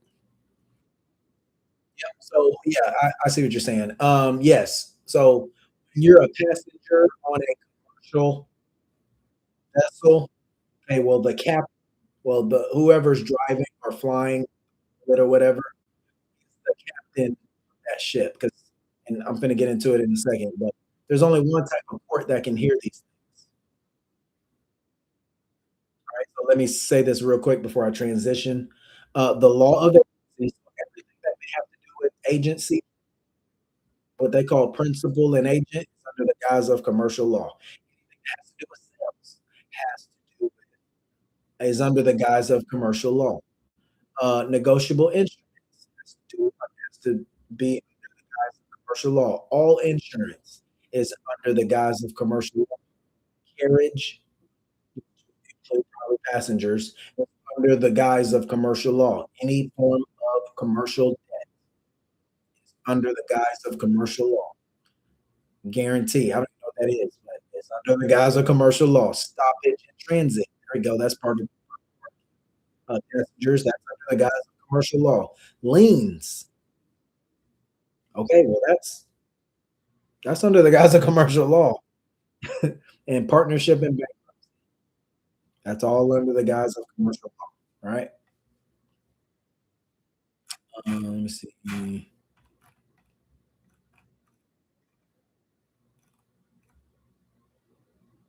Yep. Agency, sales, debt, yada yada yada. Okay. Well. All right. Article one says mentions commerce two times. Article three is the judiciary. This is the types of courts and what can go on in those courts. Okay, well, Article 3, I got a whole video on it on YouTube. It talks about the types of courts, the types of cases that those courts can hear. So they'll say the judicial branch, the federal judicial branch, uh, has Supreme Court and then such inferior courts as Congress may from time to time ordain and establish. Actually, I have the Constitution right here.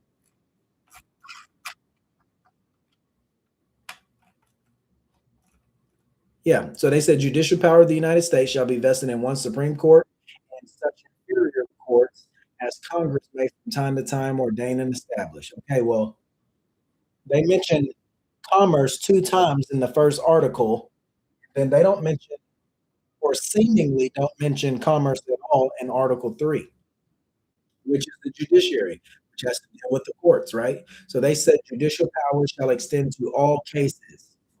And these are the cases that they mention. They mention law, they mention equity, they mention arising under this Constitution and laws of the United States and treaties made or shall be made under their authority in all cases affecting ambassadors or other public ministers and to all cases of admiralty and maritime jurisdiction and to controversies to which the United States shall be a party and between controversies of the states and between citizens of the states and land grants and to yada, yada, and they got criminal. All right. Well, they say the trial of all crimes shall be by yada, yada. Okay. Well, what type of court do they hear commercial matters? They say they got law, equity, arising under the Constitution, arising under the laws of the United States, treaties, and then affecting ambassadors and public ministers, consuls, and then they say to all cases of admiralty and maritime jurisdiction.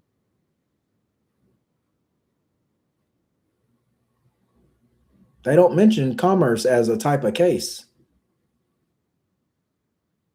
They said they had the power to regulate it. Okay, well, if somebody breaches regulation of commerce, what type of court can they?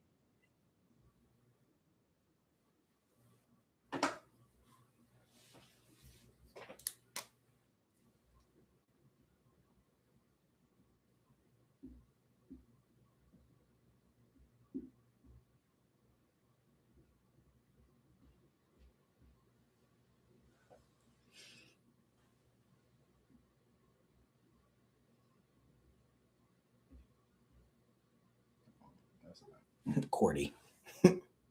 Does this make sense? Why? Because this isn't an American thing. Commercial law isn't an American. Commerce isn't. It's not even an English thing. From the influence of the major influences of the world. These are international things. They say anytime you talk about the principle or the law of agency or sales or negotiable, that's not. Those aren't American. Those aren't. These aren't ancient English. This isn't of the Anglo and the Saxons. They said these come from somewhere else. And so, by nature of their usage or by nature of our participation of them, only these things can be heard in admiralty courts. All right. Sounds good to me. Any questions? Anything that has to do with traffic?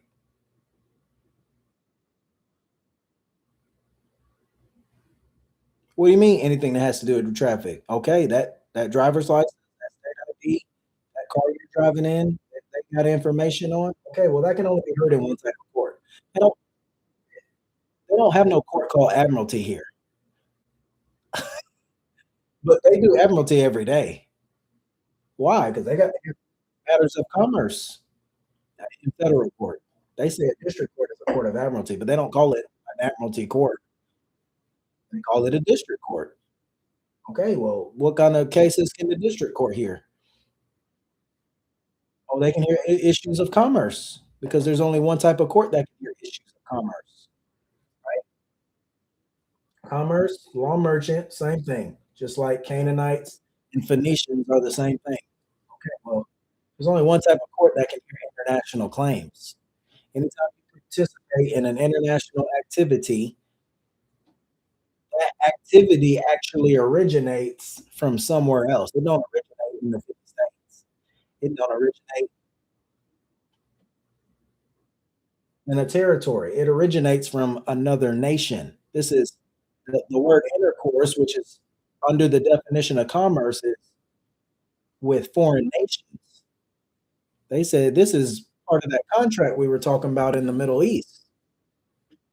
They said every time you get in one of these contracts, you're just like these nations along Europe, Asia, and Africa.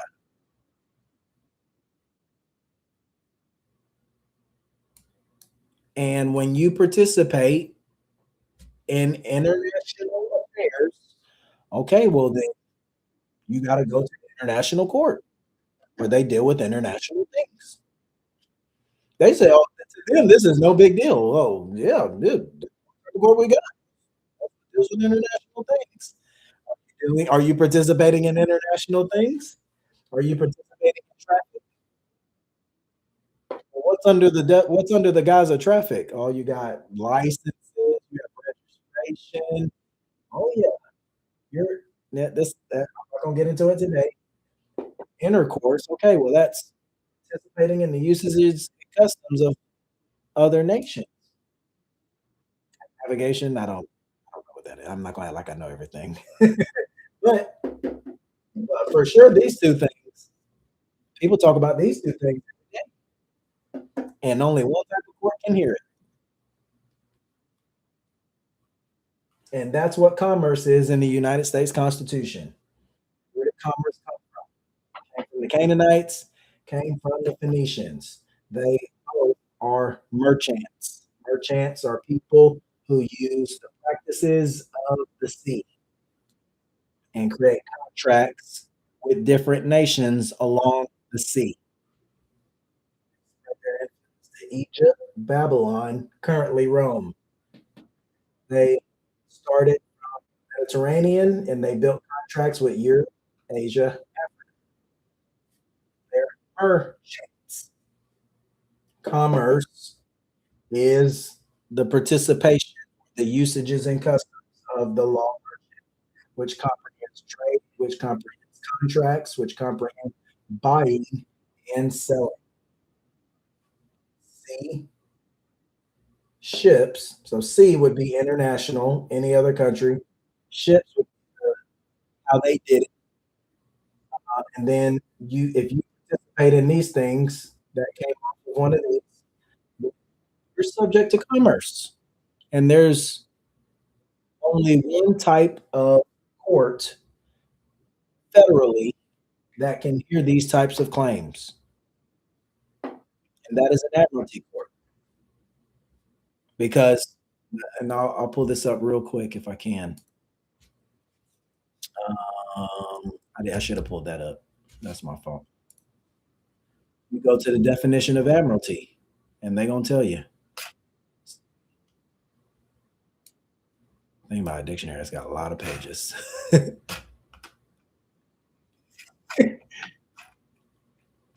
No. Let's see. Let's see. Okay. AD.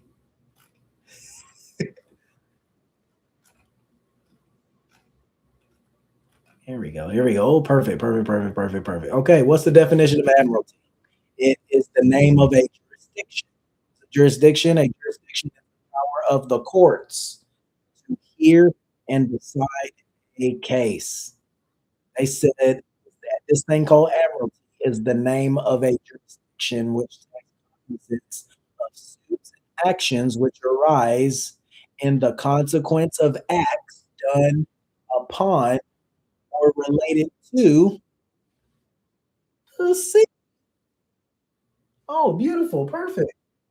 Okay, well, guess what comes from the sea? I'll tell you. They said this thing is a jurisdiction which take cognizance of suits or actions which arise in consequence of acts done upon or relating to the sea. Or in other words, all transactions. What? Remember I told ourselves?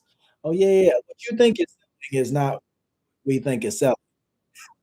They said admiralty comprehends all transactions. How many transactions? All of them. They said all transactions and proceedings relative to commerce and navigation. Oh, well, navigation, we know what that's under the definition of commerce. Oh, yeah. Traffic. That's under the guise of navigation. They said this thing called admiralty takes cognizance of lawsuits or law actions which arise in consequence of acts done upon or relating to the sea. So you may not have to be on the sea to have participated in admiralty, because admiralty, in other words, is cognizant of all transactions and proceedings relative to commerce.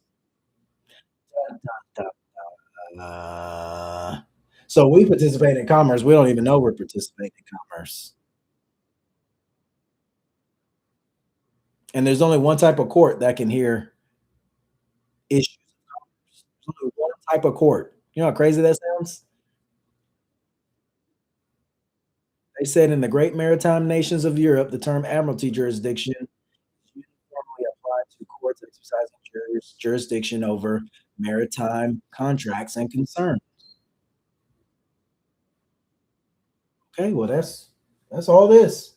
International law. That is international law. That's what it is. They don't say international law in the Constitution. They say commerce. They say the word international ain't there. I mean, they may have not even said the word international. They just would have said maritime. Because remember, in 1787, when the Constitution is written, well, everything comes off the ship. But now things come off a ship that we don't know. See, now our laws are coming off ships now. Our well, there was technically no such thing as education or public education. That came off the ship. That came from somewhere else.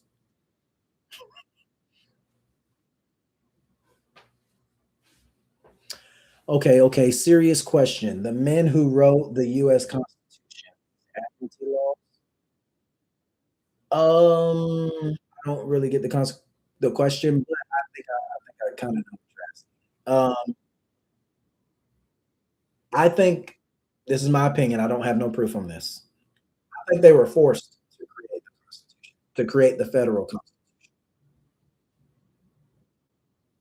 I think not that I think, I read something not too long ago that said Thomas Jefferson actually wasn't, like, fond of the Constitution. I think they were forced to create it. I talked about this the other day. I don't think we won the Revolutionary War. I don't care either way. I don't have an opinion either way. We may have won. I don't think we won the revolution. I think I think this is just an opinion. I don't have a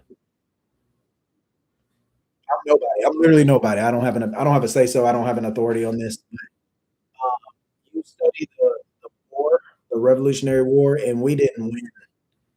We didn't win a lot of that, like at all. I remember this is before I even started learning this stuff. There's a book called what's his name? He's dead now. Uh His name was David McCullough. David McCullough wrote a bunch of books in his lifetime about American history. He wrote a book on Wright brothers. He wrote a book on, I mean, all type of stuff. You can go look him up. He was relatively famous, and he wrote a book on the Revolutionary War. And I was listening because I bought his audio books to narrate. This was I might have been in college, and he's going over these battles, and I'm like, I'm no war expert, but it don't sound like we winning this. And then at the end of the book, we won it. So I was like, I don't know. It just subconsciously, I was just like, dang, that's kind of weird. This battle, we didn't win that battle. They said that was a big battle. We didn't win that one. We didn't win. Like you matching them up. You're like, I don't know, but I just chalked it up. Everybody say we won, we won. So, but I don't have an opinion. I wasn't there, but I don't think they won it. And as a result, I talked about this not too long ago. I have, I think it was 1783. King George III has an enactment in Britain that says that he will not, excuse me, he will not impose duties or taxes on the colonies anymore, the colonies of North America, unless it's through commerce.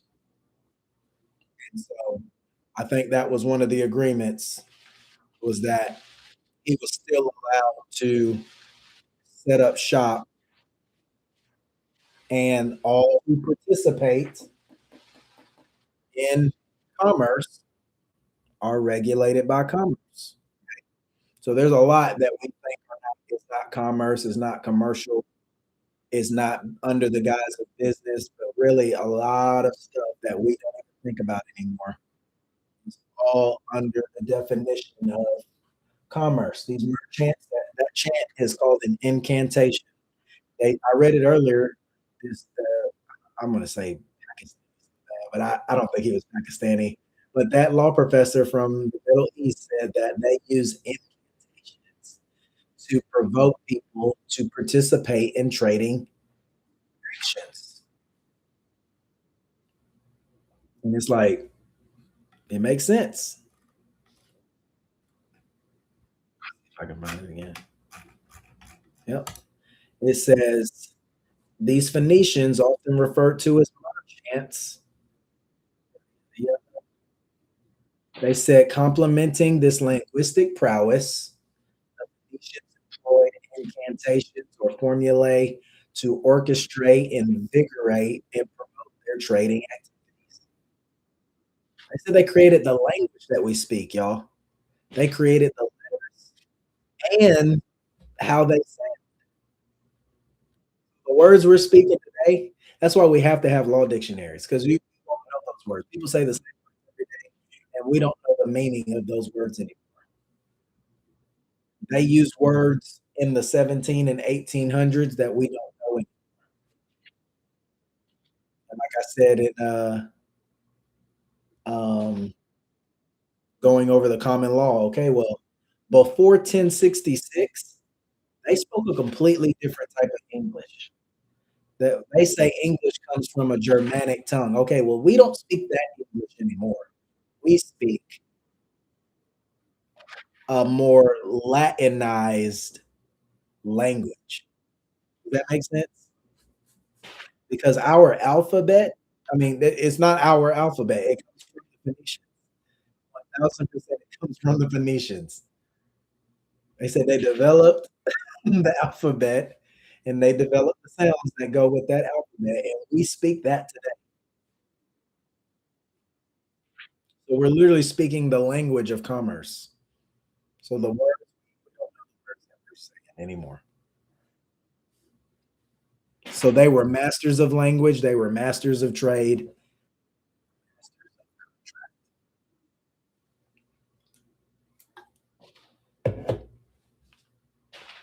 Any other questions? Any other questions?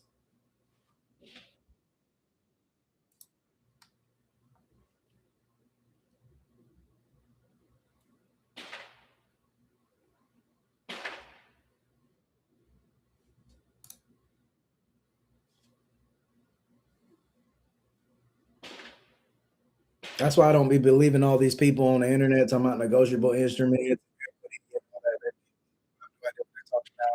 or they're probably feds. Because ask them to define these terms. Okay, well, they're all under the language of commerce. Law of the states is not commerce. It's not. The law of the states is the common law of England.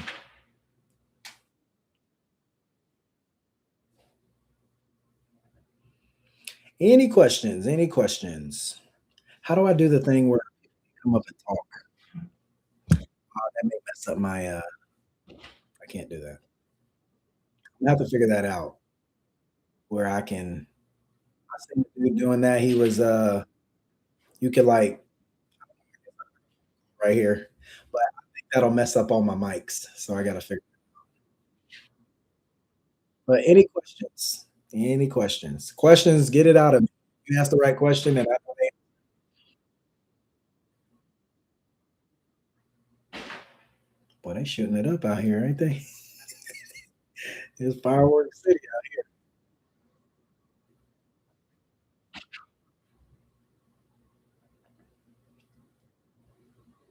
Any questions? Any questions about anything? You don't have to.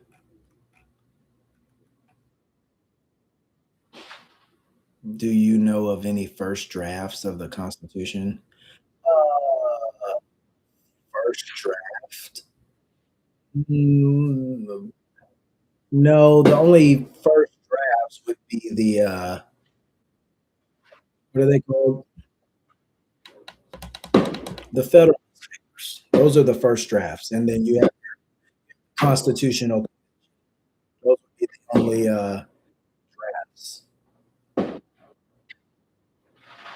Do I also teach discharging debts? No, that's commercial. We're not supposed. I don't know if I uh, communicated this, but we're not supposed to be participating in commerce. Not. I didn't say all this because it was good. I said all this because debts,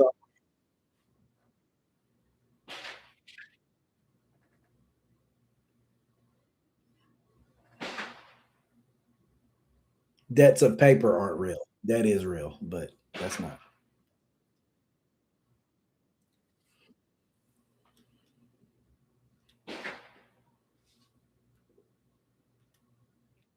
Any questions? Any questions?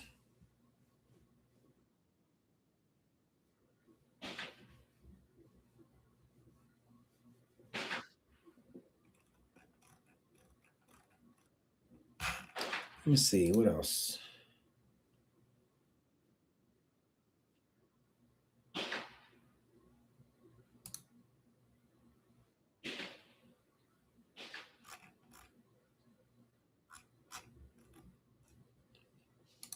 Oh yeah, let me read this. I found this in North Carolina Supreme Court today.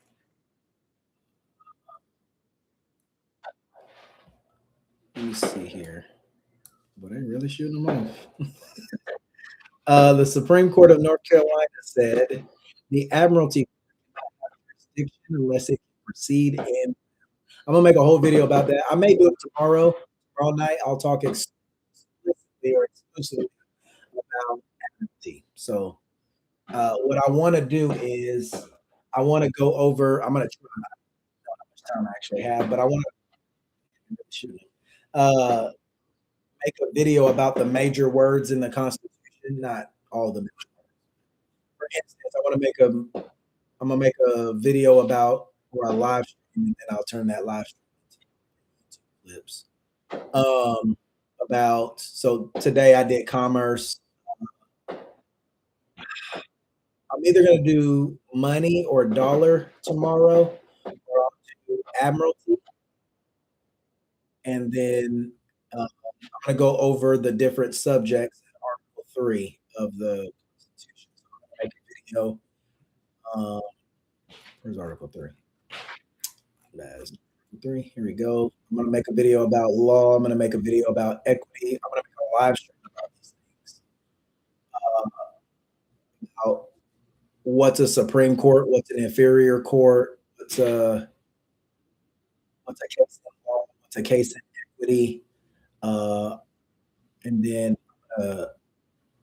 case under this Constitution, laws of the United States, treaties made. I'm probably not going to about all that stuff, but I am going to make one about admiralty and maritime equity law, which would be the crimes in the Constitution. So I'm going to make um, videos or live streams about uh, the major phrases in the Constitution that I think are important. Article 4 says, I'm going to go over full faith and credit, which most of this stuff is self-explanatory. You just need to know the definitions of terms. And then Republican form of government, I'm going to make a video about that. And that's probably it, really. And then after that, I'm going to go over primarily a Bill of Rights, so federal Bill of Rights, and then go over the common law history of why those Bill of Rights are important, how they are to be uh, understood. So when I get a speeding ticket and I go to court, can you tell me what type of court I'm entering? I just told you what type of court. You're participating in traffic. Traffic is a commercial term. So if you got pulled over and you got a state ID and you're driving a car that they got information on.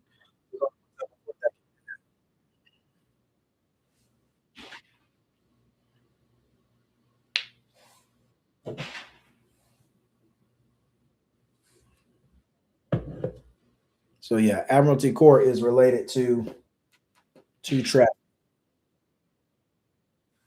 So if you have a license, that is a commercial term. That you only have a license to participate in commerce because commerce is an international thing, and you can't engage in international activity without being regulated.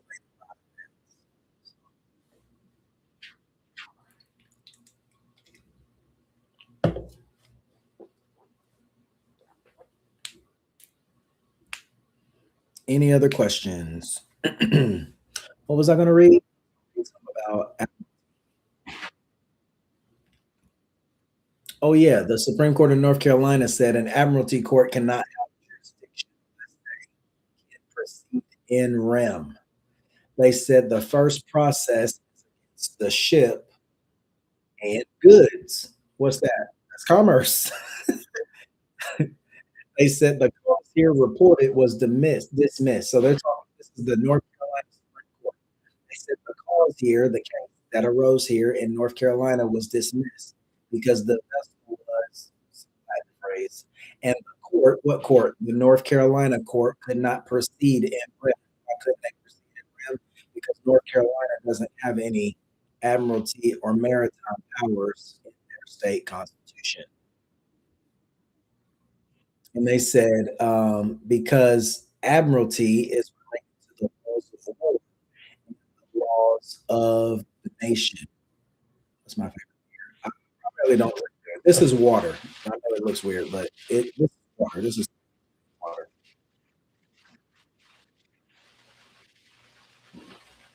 So it looked like a tall boy, but it's literally just water. Trust me, I'd be way happier if I was. Yeah, that's not doing nothing. So they say the cost here was dismissed because North Carolina can't decide issues of war and of nations. Right. Yeah, no, it do. It look. Uh, yeah. People ask me all the time. Like people try to card me when I buy this in the store. Now, this is what's hilarious. They say that because yada, yada, yada, they said all transitory actions by fiction. So they said this thing called admiralty works in all transitory actions. What's that? That's traffic going from point A to point B, or things that can go from point A to point B. And this is done by a fiction. Okay, what's a fiction? Somebody asked, what type of court would hear a traffic case? Okay, well, they said this all these transitory actions are by fiction. I'm talking about admiralty in North Carolina. So some of y'all come in late. That's okay. I've been talking about commerce in the United States Constitution. Okay. All of this commerce, and I may be talking over people's heads. I'm sorry. But when you read these Supreme Court cases, so this is the Supreme Court of North Carolina, they said that North Carolina cannot do admiralty. Why can't they do admiralty? Well, because they don't have the power to do admiralty. Admiralty, admiralty, we just looked it up, takes cognizance over all transactions and proceedings relative to commerce. Okay. Well, North Carolina, for example, the North Carolina Supreme Court said they can't take cases of admiralty. What does admiralty really do? They said it. They said an admiralty court dealing with admiralty things is based on the law of war and the law of nations. It would be very unsafe for the North Carolina court to decide on those laws because war, we contract this corporation called the United States Army, or the United States Corps, to do all the war stuff. Okay, well, what happens in admiralty? Well, they seize ships. They call them prize courts.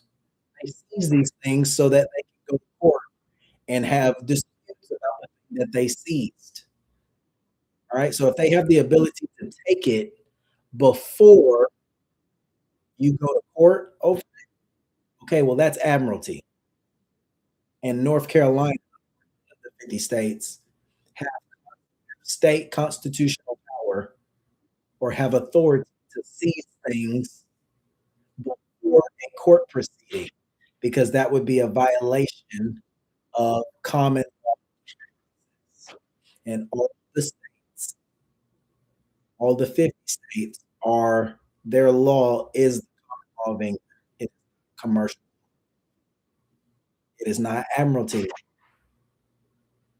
So they don't have the power to seize things and create liens. Why? Because we learn liens is a article of commerce, law of sales and transit and stoppage in transit and bankruptcy and traffic. Those are all commercial claims.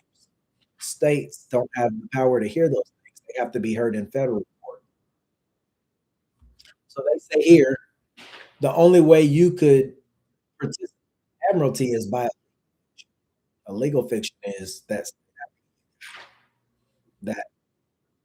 car you drive that they got information on. In simple terms, if you show up on their computer That's what they call fiction. So they said this is a cause of action arising from a foreign country because participating in any of those things would come from another nation. North Carolina don't have state IDs. There's no such thing as a state ID in North Carolina. Oh, they're gonna come out. So if you got a state ID, it came from another nation. Oh man, does that make sense? So if they can seize, you know what seize means? That means they can take it. If they can call the tow truck before you've had court about the issue, yeah, they're not supposed to do that because they don't have the authority to do it. Because taking something before you go to court is an admiralty thing. That's related to commerce. Liens are a commercial action. So they're not supposed to be towing car there's supposed to be no towing companies in this country because you're not supposed to tow things before you have a court case about it. The only type of courts that can take things before you have a court case about it is an admiralty court. Why? Because it's based on an international claim. That means somebody from another country is making a claim on the thing that you may be in possession of. If they want the payment or they want the issue of the contract rectified. Am I losing you?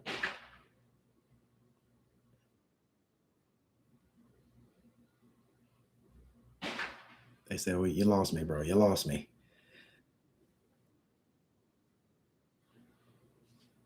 Let me see. Let me see what they say. They said, yada, yada, yada. Uh, they said admiralty courts are based on particular treaties and foreign law. Said complaints were made that the courts of common law had taken jurisdiction of causes arising from the high sea. Okay, well, who has uh, who has the authority to hear issues on the high sea? Okay, only an admiralty court has that issue. All right. So let me see, I lost my spot. Complaints were made by the court, yeah, by a fiction. So they say complaints were made that the courts of the common law had taken jurisdiction of causes arising on the high seas by a legal fiction. To these complaints, it was answered that no power had been given or had been granted to North Carolina. They said prize courts have no jurisdiction in North Carolina because it's not within their power. They said North Carolina is a common law jurisdiction, so they do common law. They can't do other types of law. It's not in their constitution. The North Carolina Constitution don't got nothing about admiralty and maritime jurisdiction, so they don't have the power to do it. They said if the admiralty court possesses any jurisdiction, it must be a prize court. What does that mean? That means they can take it as a prize. That means they send the military to go get it. And as a prize court, it cannot be proceeded unless the subject matter or the prize itself be within the reach of the court. For the proceedings are in rem. That's a Latin term, in rem. They said in England, admiralty courts of civil jurisdiction are prize courts. That means they can take that thing before the court case about that thing. So they said whenever somebody can take something before the court case, courts of the common law do not have jurisdiction. What does that mean? That means you're never supposed to have your car towed before you go to court about that issue. They tow cars every day before they get to court, don't they? Sure do.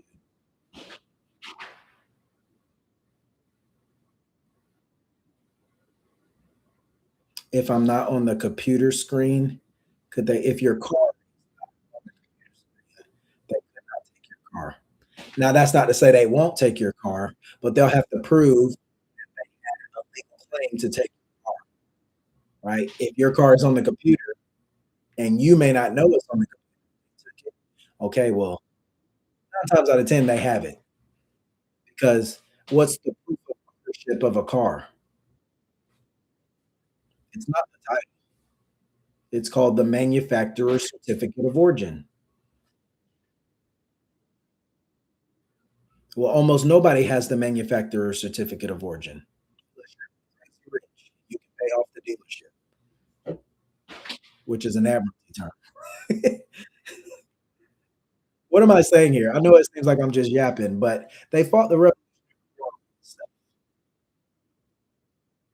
Revolutionary War because they said somebody was extending towards admiralty beyond their ancient limits. Thomas Jefferson said that 1 year before the Declaration of Independence.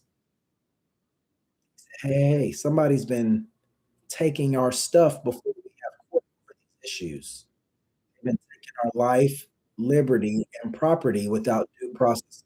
Due process of law is a common law term that says you have to bring a case before the jury, which are the people of the community, before you pronounce a judgment, because the people are the right jurors in this country. And so you can't actually pronounce a judgment if it hasn't been stuff, if it hasn't been done by the will of the people. And this is how important this. They fought the Revolutionary War. They said stuff, the trial by jury. They say you don't get a trial by jury in certain things. You get a trial by jury and the people wouldn't, if you brought it to the people, they wouldn't let you take our stuff. But every time you get brought before a guy in a black robe who allows them to take our stuff. They fought the Revolutionary War over that.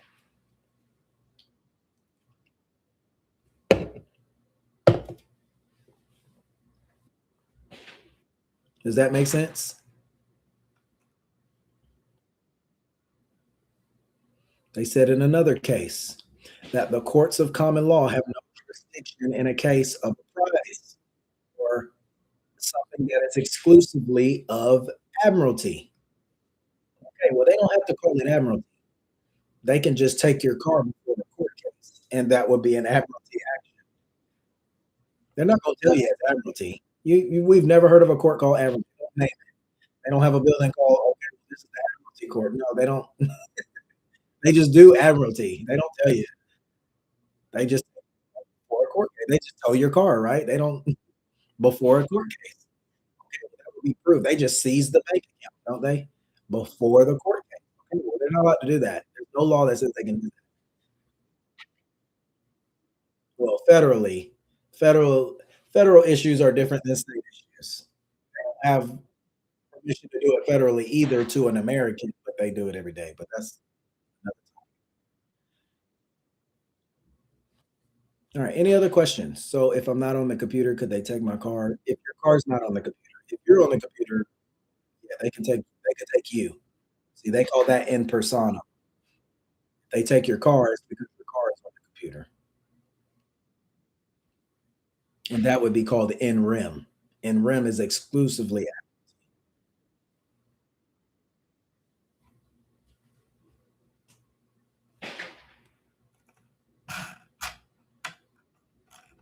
what else? Let me see. Does anybody else have cities that they're just shooting fireworks all night? Or is it just my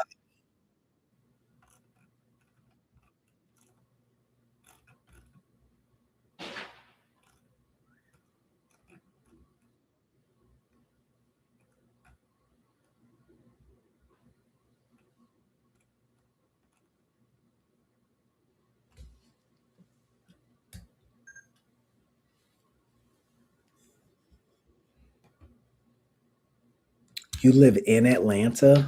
Wow.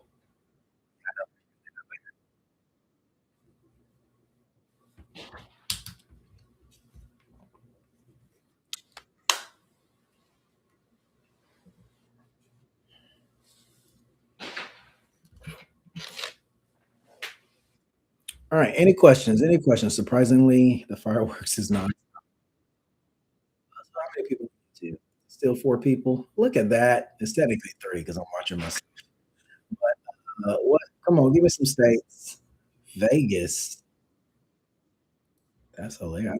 I have been to Vegas. I've never had a Vegas experience, but I've been to Vegas twice. I think. A long layover, and as soon as you get off the airport, um, they have like slot machines. As soon as you get off the plane, like as soon as you walk into the thing, there's people like gambling right there. I was like, oh. Then I was in. I had another layover last year, about this time, about December, I think, in Vegas. They got that big ball thing there now. Nevada is CVS gas stations and they got slot machines and gas stations and grocery stores. It's hilarious. Got a question. In North Carolina, why did they pay taxes for your car? Are you asking why do they make you pay property taxes for your car? Uh, well, this all goes back to the car purchase. I'm not going to spend a lot of time on this because I'm actually never going to tell you to have a car. So I don't have a car unless I magically become rich, which is not going to happen. I'll probably never have a car again. And so a car purchase is very important. How you purchase a car, you're going to ask how, and it's not going to be possible. Not anymore. It's 2025. They done figured it out. And so when you don't get the manufacturer certificate of origin at the time of purchase of the car, and that car where the information about that car goes to the state, the DMV. And as a result, once they get that VIN number, they act like it's their car. That's essentially what I'm trying to get to. They act like that's their car. And then you ask, why did they make you pay property taxes for it? Because to them, if it's on their computer, it's theirs, right? And then they can make uh, a maritime price capture on it if you don't pay it or whatever. That would be the contract.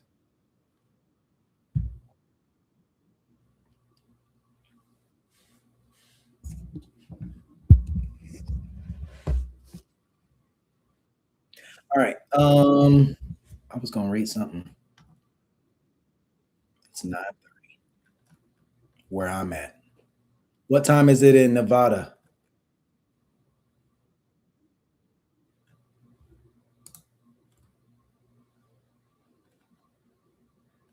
It's got to be like 8 or 7:30. 7:30. That's crazy. Who else is here from the West Coast? What's that part of Nevada that's got like a river? You go to Google Maps.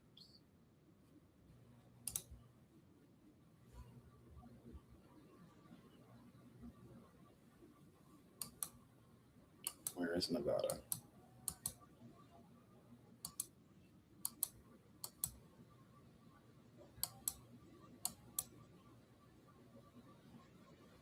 Laughlin or Laugh. That's it. Is that near Arizona? Yeah, it's on a river. What river is that? Yeah, it's on the Colorado River on the Arizona Nevada line. There we go. I want to visit there, but it's not very green. So, what would you suggest if paying for a car? Sell it, take the bus. I'll tell you, you don't want my advice. It's not fun.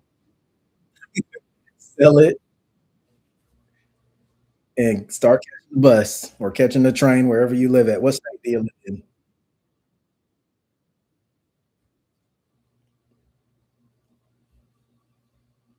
That's the first question. What state do you live in? You live in Georgia? Just don't catch the MARTA. And if it ain't no MARTA, you may want to consider moving, but I don't give advice for keeping cars anymore because it we I don't know how to say it, but it's just not worth it in the long run. It's the biggest expense an American has. Do people realize that? Like, that is the number one expense we have besides rent, I'm sure. I don't care. Rent or mortgage or whatever, however you live. Uh, that is the number one expense. That is the number one thing keeping Americans poor. People act like I mean, people just go people don't know. It's like I talked about earlier. People wouldn't know how to live without a washer machine or a refrigerator. Okay, well, I think this is year 2. This is year 2 that I've not had a car, and it ain't been fun, but I've saved more money by not having it. I'll tell you, I just got through working in the oil field, um, in New Mexico and West Texas, and being there without a car was tough. I bought a scooter one time. I had a scooter from Walmart, and that's how I got to work, where I got to what we call the to go to work. But yeah, it's not fun all the time not having a car. If you don't live in a city where there's, like a bus system or whatever, because I typically don't work where I live, so, um, yeah, yeah, yeah. So, yeah, it's not I don't recommend having a car. I know people think that's crazy. I've seen more people have money without it.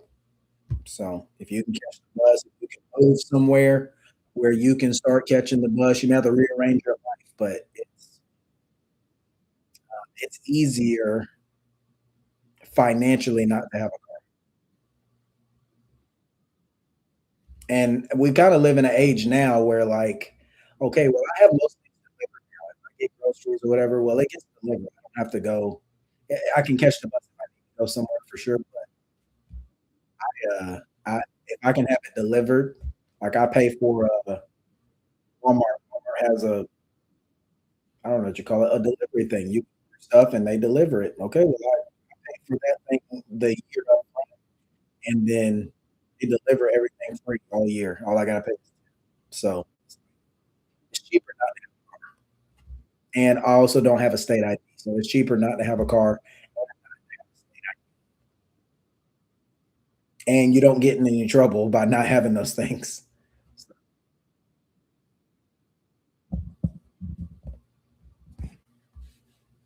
just tell me all my information. The feds are like, "Yeah, you don't own a car." Like, keep talking. But yeah, passport. Yep, passport until you get off grid. Passport card.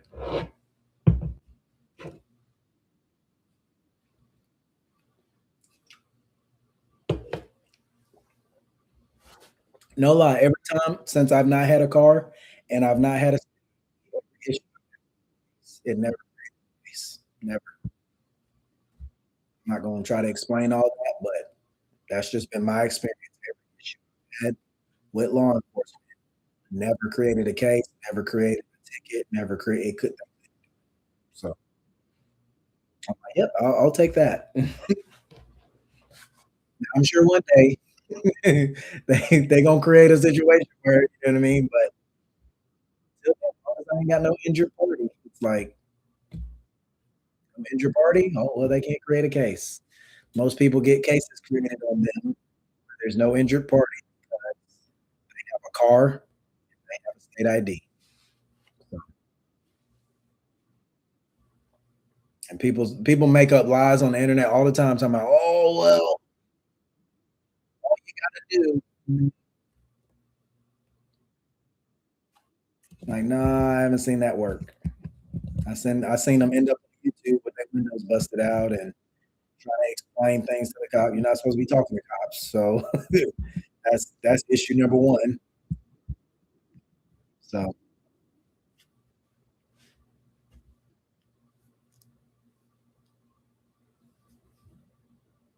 Put it in a trust, right, put it in a trust. I'm like, "Come on, man." None of that means anything if you don't purchase the car right, which they're not gonna let you purchase the car right. Call a dealership and ask if they will give you the manufacturer's until you know, straight to your face. They're not gonna give it to you because they know. Well, first of all, they get tax breaks not to give it to you, to take it straight to the DMV. That's what they do. While you filling out paperwork, they got some driver taking that thing to the DMV. They got a secret door they can go in and go ahead and they, yeah, go and get that. Yeah, mhm. Now here's the tag. Go get the tag. Yeah, we already got it, buddy. Don't worry about it. You think that's your car? That's not your car, buddy. That's not your car. You think it's your car? It's not your car. Even if you don't well, I didn't register it. Yeah, they know. They know you didn't register. You showed up on their computer. Your car showed up on their computer. So, no car for me. Now, if I get rich, it won't matter, but that's probably not gonna happen. So, all right. Well, I think that's about it. We'll try it again tomorrow.